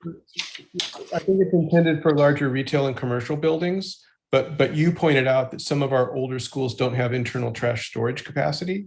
So if it's on the street anyway, and we don't get increased DSNY service, then there should be some sensible way to store it on the street until service comes through. Thank you. I could reword that as necessary. And we could discuss that in a moment, if necessary. John Garcia? Sorry, just part of, and Eric, I 100% wholeheartedly support you. Part of the problem is individuals discarding their items outside school. So what we have seen actually within neighborhoods, people have been asking for receptacles to be removed because they're getting tickets, essentially, for individuals discarding their refuse. And I can tell you, I live across from Sunset Park. I see car parts, garbage, and we get the tickets, and that's why people are asking sanitation to remove receptacles. So I think it needs to be a conversation between sanitation and maybe those other entities, because what we're having is other individuals just essentially dumping refuse there. And unfortunately, the individuals are the ones that are paying the tickets. If you're talking about an enforcement issue, please either email me or give me a call at the office, and we'll deal with the Department of Sanitation. Okay, I'm just letting you know, this is part of the issue within that construct. I agree with him that we need more receptacles, but the problem is communities are not wanting them because they're realizing that people are just dumping essentially in there. Right. So John, just give me a call about this outside of this meeting, and we'll discuss that. I see Cynthia Felix. Yeah, it had to do with what you mentioned earlier about Hurricane Ida, and a lot of the flooding happened in basement apartments. So providing education on the legalities of basement apartments or preventing them. I know some basement apartments are legal, some are not legal. But I don't know where it goes. I know you have inspected storm sewers, but it was also inside sewers that overflowed in a lot of. So I think, Cynthia, that might be a good discussion to have with our housing committee to do a meeting on that. I'm not sure there is an expense budget issue here, but it's something potentially that we could have an agenda on at a future meeting. Okay. Karen Rolnick? Yeah, I would like to, they were at one point going to have bicycle training for delivery bicycle people, and then COVID hit and they canceled it. And I think it's really imperative that we restore funding to train people who are using bicycles to use them legally and safely. I don't know where we would put that, but. So I guess we're into new items now. That's fine. I'm sorry. No, that's fine. That's fine. So that'll be. I mean, someone just mentioned I want to move it along. We're almost 2.5 hours in. So that would be DOT and bicycle training. We can figure out the exact wording, but I certainly understand what you mean. And even clarifying existing laws, like I belong to several bicycle clubs and no one even knows what is allowed in a bike lane. No one knows. I'm not sure the city quite knows either. Julio. Oh my God, the mute button. So I wanted to add increase frequency to B70. I wanted to, and this is number 5, Nix G&T. Is there that one? That one's a controversial one citywide. So let me just ask: does anybody want to dispute that? in What line is with TNT? gifted and talented programs, in line with the mayoral. Now, what is that number? Oh, I see it. Number 5. That's part of number 5. Okay. Expense, yes. Okay. How about, Julio, just so you keep it general, you could just say ensure all children who are eligible for specialized and related programs. You don't, some are missing here and some are incorrect. And you could just leave it like that. And whatever programs are available, then there will be the ones we're talking about. What Cynthia just said. So change the language, basically, is what we're saying. Right, like take out, you see, John, where it specifies NEST, bilingual, ESL, ASD, GNT, OT, PT, etc. You know I know. Change the So take language. all that out, and it's just leave it general. So Although, whatever the city policy is for whatever programs are there. the only question I have about that is like, do we want a specific, here we have bilingual, ESL, and also several programs for children with disabilities. So Well- if we could just articulate so that it's not so broad that it doesn't have meaning. So part Yeah. of the issue is there are not enough licensed educators to even manage these programs, to be honest with you. Like, if you have a I think SPED that's license or a license, you have a golden ticket. We just don't have them. We can't even maintain basic programs. I'm I just think letting you know, I'm being honest. Yeah, no, I know. I think the issue is that the priority or the need is, I mean, going back to Cindy's point, is specifically identifying the need for bilingual and supporting students with disabilities. So, and back to Cynthia's point, I like, I wanted to keep it broad, but also specifically highlighting the need for bilingual and NEST and ASD. So maybe we can keep specialized and related programs, but just in parentheses, just keeping NEST, ASD, and bilingual. So you're speaking a language I don't So speak. NEST once programs, again, I'm keeping- sorry, Jeremy. So NEST programs are specifically funded. Right. They are specifically Yes. funded. So that's Yes, a good but thing. in our district, I just want Right. to, because it's in our So district. just give me the nomenclature again. NEST. So why don't we just put including but not limited to Yes, for students with special needs and multilingual learners, John? How about that? Because multilingual learners will cover dual language, bilingual, and ENL So wait, say that again. Including but not limited to. to specialized programs specific to students with disabilities and multilingual learners. Wait, you're speaking too fast. I can't write that fast. Hold on. I got it, John. Including but not limited to programs specific to students with disabilities and multilingual learners, got SWD it. and MLLs. yes. And that'll cover ASD, D75, bilingual, dual, ENL. It'll cover the whole gamut. Because I'm with you, but you know what we're facing. You know what I we're know, facing. 100%. Yeah. So John Garcia, actually, your hand is up next. Oh, sorry. Oh, No. wait. Oh, I Julio still have wasn't one done. more. I'm sorry. I still have one more. I wanted to, for number 15,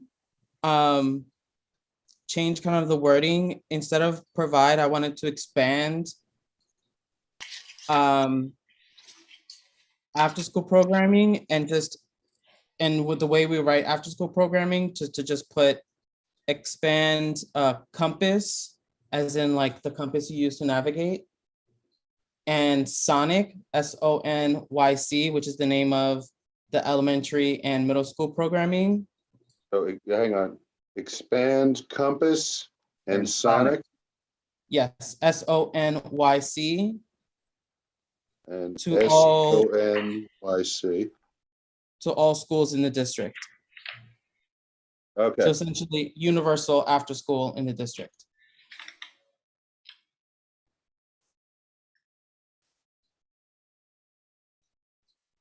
Okay. Cynthia Felix is next. I would like to add, can we use a portion of the park for a dog park? Julio, I you. You should have brought I that don't know up where during it's added, capital. but I know Sunset Park, there's like closed off areas, and I know I went Right, to one of right. the meetings and So where you should have brought that up during capital. Why don't we get through expense again? And if we want to add that to capital, we could do so afterwards. I wasn't sure if it was capital because it's using existing space already. So wherever it fits in, but I don't want to forget It's before we leave. infrastructure. It's putting pipes in the ground. It's infrastructure. Thank you. Cindy Van Bosch. Something that's missing here, but I'm not sure if I can propose it, but I wanted to raise it is, in our 197A plan, we prioritize like retention of the industrial sector and we on our waterfront. But we don't have anything in here about like occupational skills training programs for adults. We have like vocational training for adults. We have adult literacy and education programs, but we don't have anything about occupational skills training programs. And I was thinking expanding career and technical education and apprenticeship training for adults who want to work in the industrial sector. But I can't propose that if that goes to agents, the New York City Economic Development Corporation, because my company has to like permit. So I like to would go- propose what Cindy just said. So it's adult vocational training, essentially? It's vocational, but also apprenticeship, so that it's like, I guess, just to make sure that apprenticeship should also appear in that language. Okay, I have it here. Okay. So we'll discuss that. And that should be small business services. SBS. Okay, Cynthia Felix again? No, I just forgot to put my hand down. Sorry. Okay, I have 3 items here as well. I wanted to suggest. We have space for 2. We would have to remove stuff. Folks from the board have 3. I have 3 suggestions as well. Number 1, hiring more Department of Buildings inspectors. First, Department of Buildings does not have enough inspectors to do the work that they have now. And the city is going to throw inspecting all of these restaurant, outdoor space, dining areas. Julio is going to be my memory again. Dining out program. Open streets. Open streets program. Thank you. You're great tonight, Julio. So the Department of Buildings is going to have to inspect all of these, and they don't have to have enough inspectors now to do the work that they currently do. So as for additional inspectors, I would make that a low priority though. And these two kind of go together because I've heard for many years the same complaints or similar complaints about 2 sides of the same issue. So I'd like to suggest we put one and then the other if we do this. One is ask for the Department of Health to increase the number of permits for legal street vendors, to legalize street vendors. But 2, ask for the Department of Consumer and Worker, DCWP, they're called now, Worker Protection, thank you, to increase enforcement of illegal vendors. One of the things that we heard from the folks on 8th Avenue is the reason part of that their streets are so overcrowded and DOT is proposing expanding the sidewalks is all the illegal vendors on 8th Avenue. So they were requesting additional enforcement. So there are some areas that want additional enforcement and some that want additional permits. I think we should have both. We should have more legal vendors and we should crack down on those who are not. And we should help those who want to be legal become legal. John DeLuper has his hand up. Yes. quick follow-up on that. Is the DCWP that does the enforcement or the DCA, Department of Consumer Affairs? There is no longer a Department of Consumer Affairs. They became DCWP. They are responsible for doing the enforcement, but in truth, they do not enforce because they have no idea how to do it because they were not the agency that did it before. So they have no program. There is no agency in New York City that does vendor enforcement right now. Do we still have David Estrada? David has his hand up, in fact. Yes, I can offer a few points of information on this. So as of the tail end of last year and into this year, new local law 18 has increased the number of permits that are potentially available, releasing them in a phased program over the next 10 years. The number of permits in that local law nowhere near the actual number of vendors out on the street. It's correct that DCWP is now the lead agency. They're not provisioned for citywide enforcement. NYPD is pretty much out of the game, except for stolen or counterfeit merchandise. There's a process happening right now, legislative mandated advisory panel to review and revise all the street vending rules in New York City.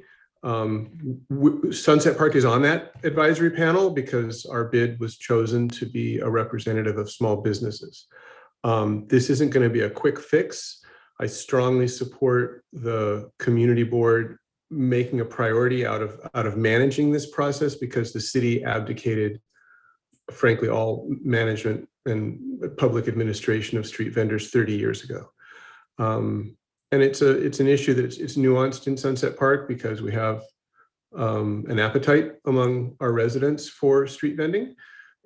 We have some street vendors who are good actors and who are permitted and do sterling work. We have others who are not permitted and are also really nice people. And we have some who are really bad actors on our streets and causing a lot of issues.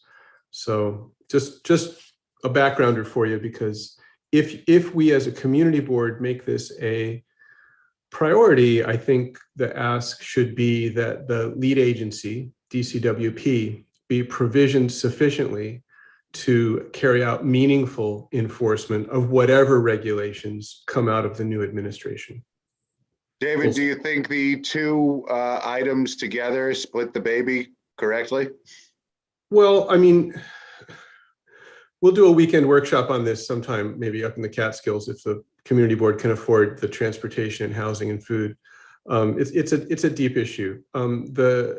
Some people believe that the idea of the number of permits, which hasn't changed since the 1980s, is kind of a red herring, and that getting a permit isn't the issue. It's time, place, and manner of selling, allowing clear path, not obstructing a store, these sorts of things that are the real issues. Others see limiting the number of permits as a means to just generally put a cap on a situation that's really ugly. It's like Chernobyl, just pour a lot of concrete on top of it and hope it goes away.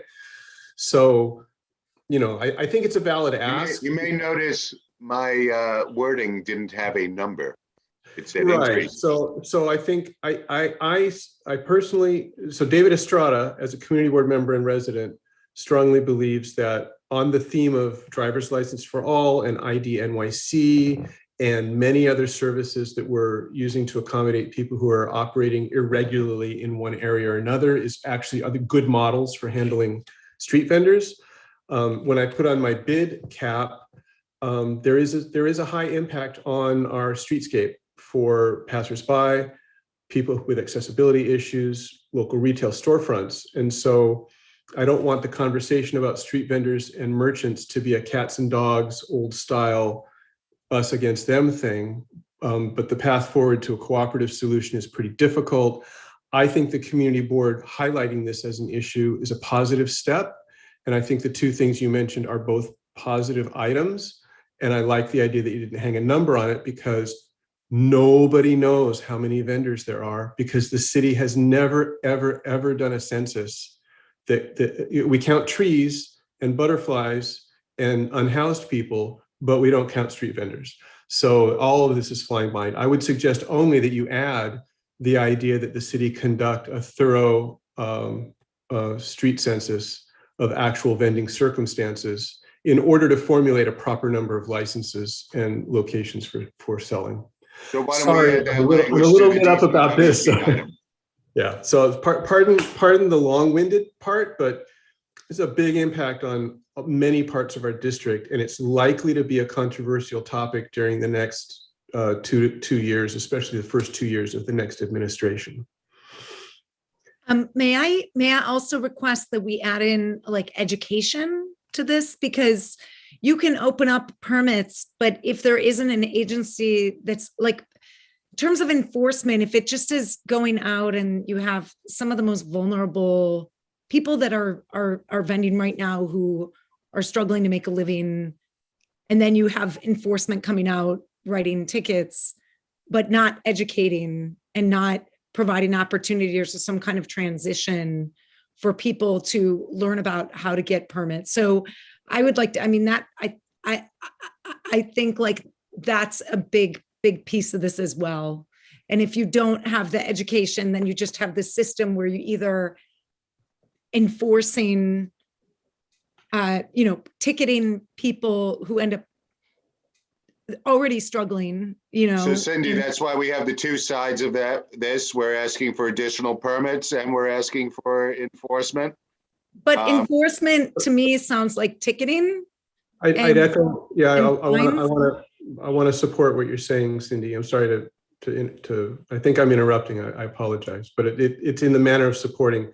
I think DCWP is sensitive to this. The current administration is. I don't know if the next will be. But the two go hand in hand. There's no valid enforcement without expectation setting and education. And what I was suggesting is the DCWP item would be the correct one to add that language to, because since they are the enforcement agency, they should also be the training agency. Right, and they're the lead enforcement agency, but health, DOT, NYPD, even design commission. I mean, there's so many tentacles to this topic that the clearer the statement you make, the better. And adding education is a very positive idea. And that it could also be SBS, because these, if they're starting, people are running small businesses. So there's that connection too. Right. So we could only do one agency per agenda item, and we are way past our 25 now. So we're going to have to cut something. So perhaps this is a good way to start this year, and we could expand in the future years. If I offered my gut on this, just because I'm inside the conversation, DCWP is the primary agency, and many things will flow from there, even though a lot of other agencies will be involved in aspects of what we're talking about. So you can narrow to one ask and focus it on DCWP, and then if angels drop fortune on our heads and real action takes place on this, then we can easily expand to the other ancillary agencies. No offense, folks, but if an angel drops a fortune on my head, I am so out of here. So I said good fortune, not a fortune. Oh, sorry. Then I'm sticking around with that one. So can we talk priorities now? Do we want to change any of these priorities, remove anything, move anything up or down, leave it the way it is? Karen Rolnick? We're talking expense, right? Expense. Thank you. I think you may have just answered my question, but it seems like we have a lot of redundancy here. And just, item 12, 18, and 19 all seem kind of similar. Provide, expand, or enhance educational programs for adults. And then the other 18 and 19 is about, workforce development for people with special needs. But is it two separate requests because it's going to two separate agencies? Yes. So there's no way to roll them up into. Not together, no. Okay, thanks. Because I was thinking the bicycle training could go for job training. It's really an OSHA issue if delivery people We could add that to an existing item That's what I'm if there is an appropriate agency, but it seems like that would be most appropriate for DOT, which is not one of these agencies. But we'll get to that when we get to the newer items. I Okay. have Cindy next. Just that there's the redundant, there's the 19, which we should, was 19 the redundant? There was the same request to two different agencies. Yeah. Right, because they both have similar but different programs. Right, okay, so we put it 19, into both agencies. We could choose one over the other and just leave it to one agency. well, but they said that this wasn't their budget jurisdiction and that it wasn't relevant in 19. Is that true? Does that mean it just is going to get the same response Well, next year? perhaps, I don't know their program specifics. It's possible their program is funded through the state. So if you want to take that as the truth, then perhaps that item could be removed. And we just go with the one agency. Yeah, okay. I mean, it says contact. It does sound likely that HRA would get its job training money from the state. Okay. Are you suggesting we remove that? Well, as long as we're not like, if it's not relevant and they get the funding from the state, then does it make sense to leave it in is my question. We don't have any impact on the state budget. Right. So Okay. we're not discussing the state budget. If it's a state budget item, and the only evidence we have of that is, my guess as to why they suggested this, language. Then if it's not in the jurisdiction, then I think we should remove it so that we can bring in a few of the other ones unless other people think that's problematic. Any opposition to that? No? Okay, so that's removing number 19. Julio, your hand is up.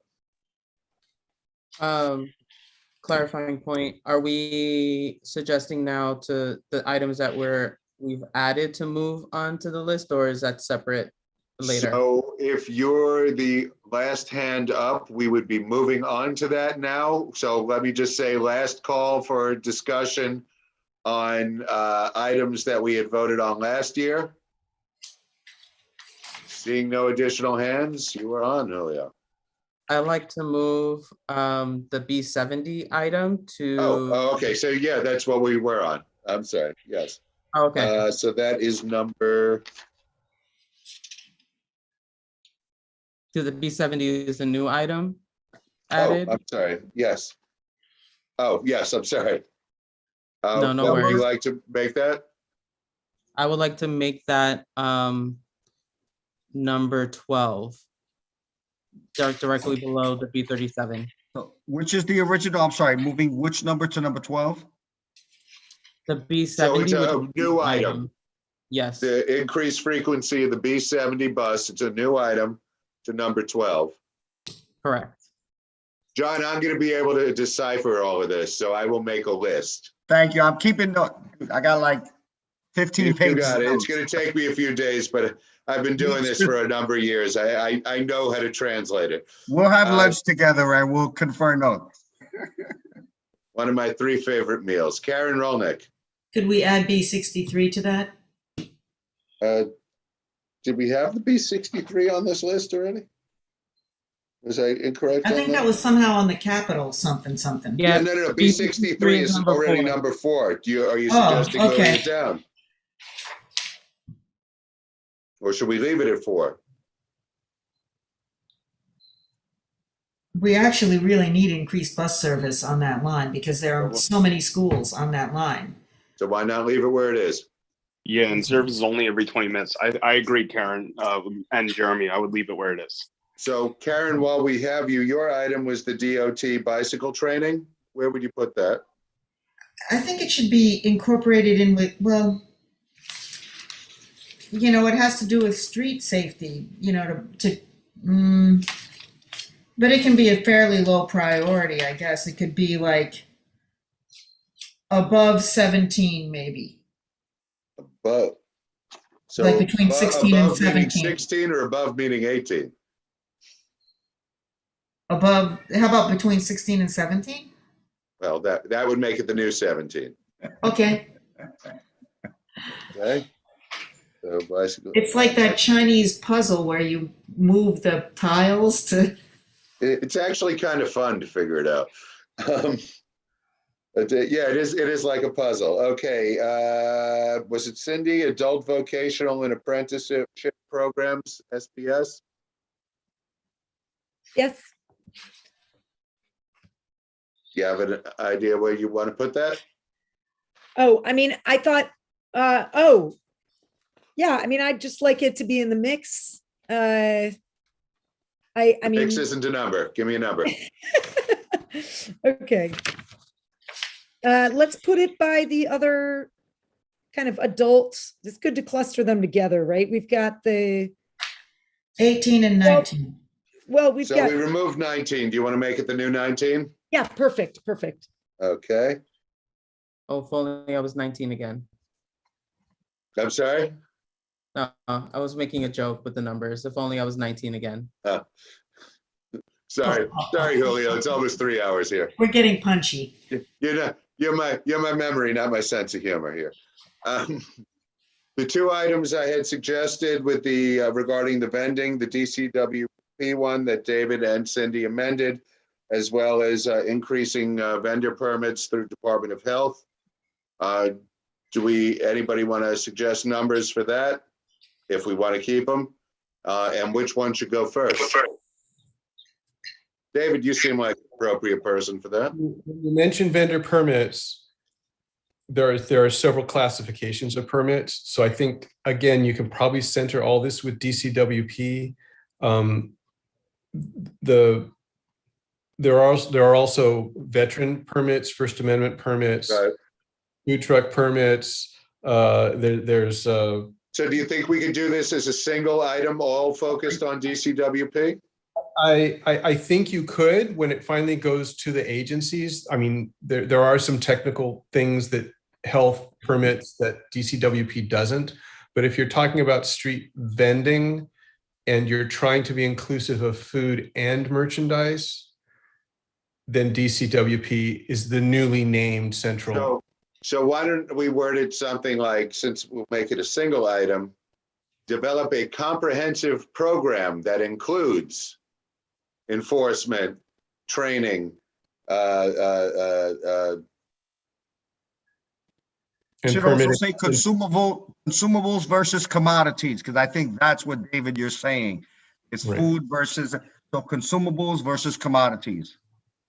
Well, they both need to be permitted. They both need to I agree. They both need to be enforced if necessary. So why make that distinction? Develop a comprehensive vendor program that includes education of vendors, including how to become a legal vendor. Street vendors, you mean, right? I'm sorry? Street vendors, you mean, right? Street vendors, yes. I just want to make sure we have both the consumables and the commodities. Yeah, I wouldn't distinguish, just say vendors. Gotcha. That would include the veterans. That would include them all. I've seen marijuana vendors in Manhattan. Speak to me on the about street. what the chief of Brooklyn South told me, how the marijuana vendors operate legally. It's amazing how they do it. They have like carts, and I can teach any of you how to do it if you have access. Remember, a chief of the NYPD taught us how to do it. And then buildings inspectors, I think we could leave that off if necessary. I think it should be a low priority. And we only have 3 items, and we've already voted on 4, which would also remove priority 23, which is security at off-peak hours at the pier. I'm good with removing that. We've asked for that for at least 15 years and haven't gotten it. Are we good with that? For what it's worth, I go to that pier pretty often, and I do see security from the Army terminal there in like vehicles, and over the last year or so, NYPD goes there more. So I don't know if that's strictly necessary for. So perhaps it is a good thing to remove. Yeah. It was our lowest priority last year anyhow. So John, I think we have two lists. Seeing no additional questions, I think we could call the public hearings. I see Cindy's hand is up. So let me just say before I call on Cindy, and Cynthia Felix's hand is up. So in addition to these two, the capital and expense, remember, we also have the capital and expense committee meeting immediately after this. If this isn't about prioritizing here, it's a rubber stamp vote, folks. You're going to be here 5 more minutes once we get to that. I think Cynthia Felix, hey, some of you have been here before. Cynthia Felix, I think, had a capital item that. Yeah, that was it. Yep. The dog run, Cynthia? Yes, sir. And what item would you like to make that? Let's see. Capital budget, how many items are on here? Is there We've got anything, 40 right now, so it would knock number 40 off. is there anything here with parks that it would go with parks? I'm just trying to look real quick. This would be a completely different project. I don't think it's a super priority, somewhere in the 30s. So you don't have to make this a high priority, because again, Yeah, Parks Department's going to say to us, speak to your elected officials. So this is more of a value statement. yeah. And then we would have to lobby the elected officials for funding. Yeah, 40 is fine. Folks good with that? Okay, I think I am hearing no additional questions. I think John Garcia could call a close to the public hearing if he chooses. And I think we can move on immediately to the committee. So thank you all for your participation. I truly appreciate all of your input and insight. It is truly insightful. I would like to close this particular meeting and then open the next committee meeting. So as of today, this meeting was advertised as the Capital and Expense Committee. As of tomorrow, when we put out our new committee lists, it will be called the Finance Committee. And it will have some additional responsibilities. I think Cesar is going to explain that at the next board meeting. So for the final Community Board 7 Capital and Expense meeting, I'm going to call roll. I'm going to mute everybody first. And I'm going to call the committee members. Please unmute yourself and acknowledge, and we'll do it the way we usually do. John Garcia. John Garcia. Sorry here. No problem. Joan Body. Joan couldn't take it anymore. Don't blame her. David Estrada. Yeah. Thank you. John Johnston. John Johnston. I'm still here. Thank you. Marilyn Melman. Pat Ruiz. All right, we've had our discussion. John, this is your committee. Typically what we say is, does somebody want to make a motion to support what we just did? Would somebody like to make a motion to support what just occurred? So moved by David David Estrada. Estrada, is there a second? Second. I think, Julio, can you second? I think that was Julio, yes. John, I think you can second, or either John, I think, can second. I'll second. John, thank you. And so I will call roll for this vote. John Garcia, a yes, supports the motion to support what we just did. Yes. David Estrada, Yes. thank you. And John Johnston, Yes. thank you. The vote is 3-0. Motion passes. We're just under 3 hours, folks. That was a long one. Yesterday we were 2.5. Who knows how long tomorrow will be? Is anybody going to join me? I'll Please join you. join me. I'm a little loopy. For District Service Cabinet? I think it's No, Sanitation. District Service Cabinets in the morning. I will see you there, David, hopefully. In the evening, we have sanitation and environment. I'll try. I have dinner with my daughter, but I will try. All right, bye, everyone. Take care, everyone. Good seeing you all. Good All right, night, thank you. everyone. Bye. Bye-bye. Bye-bye.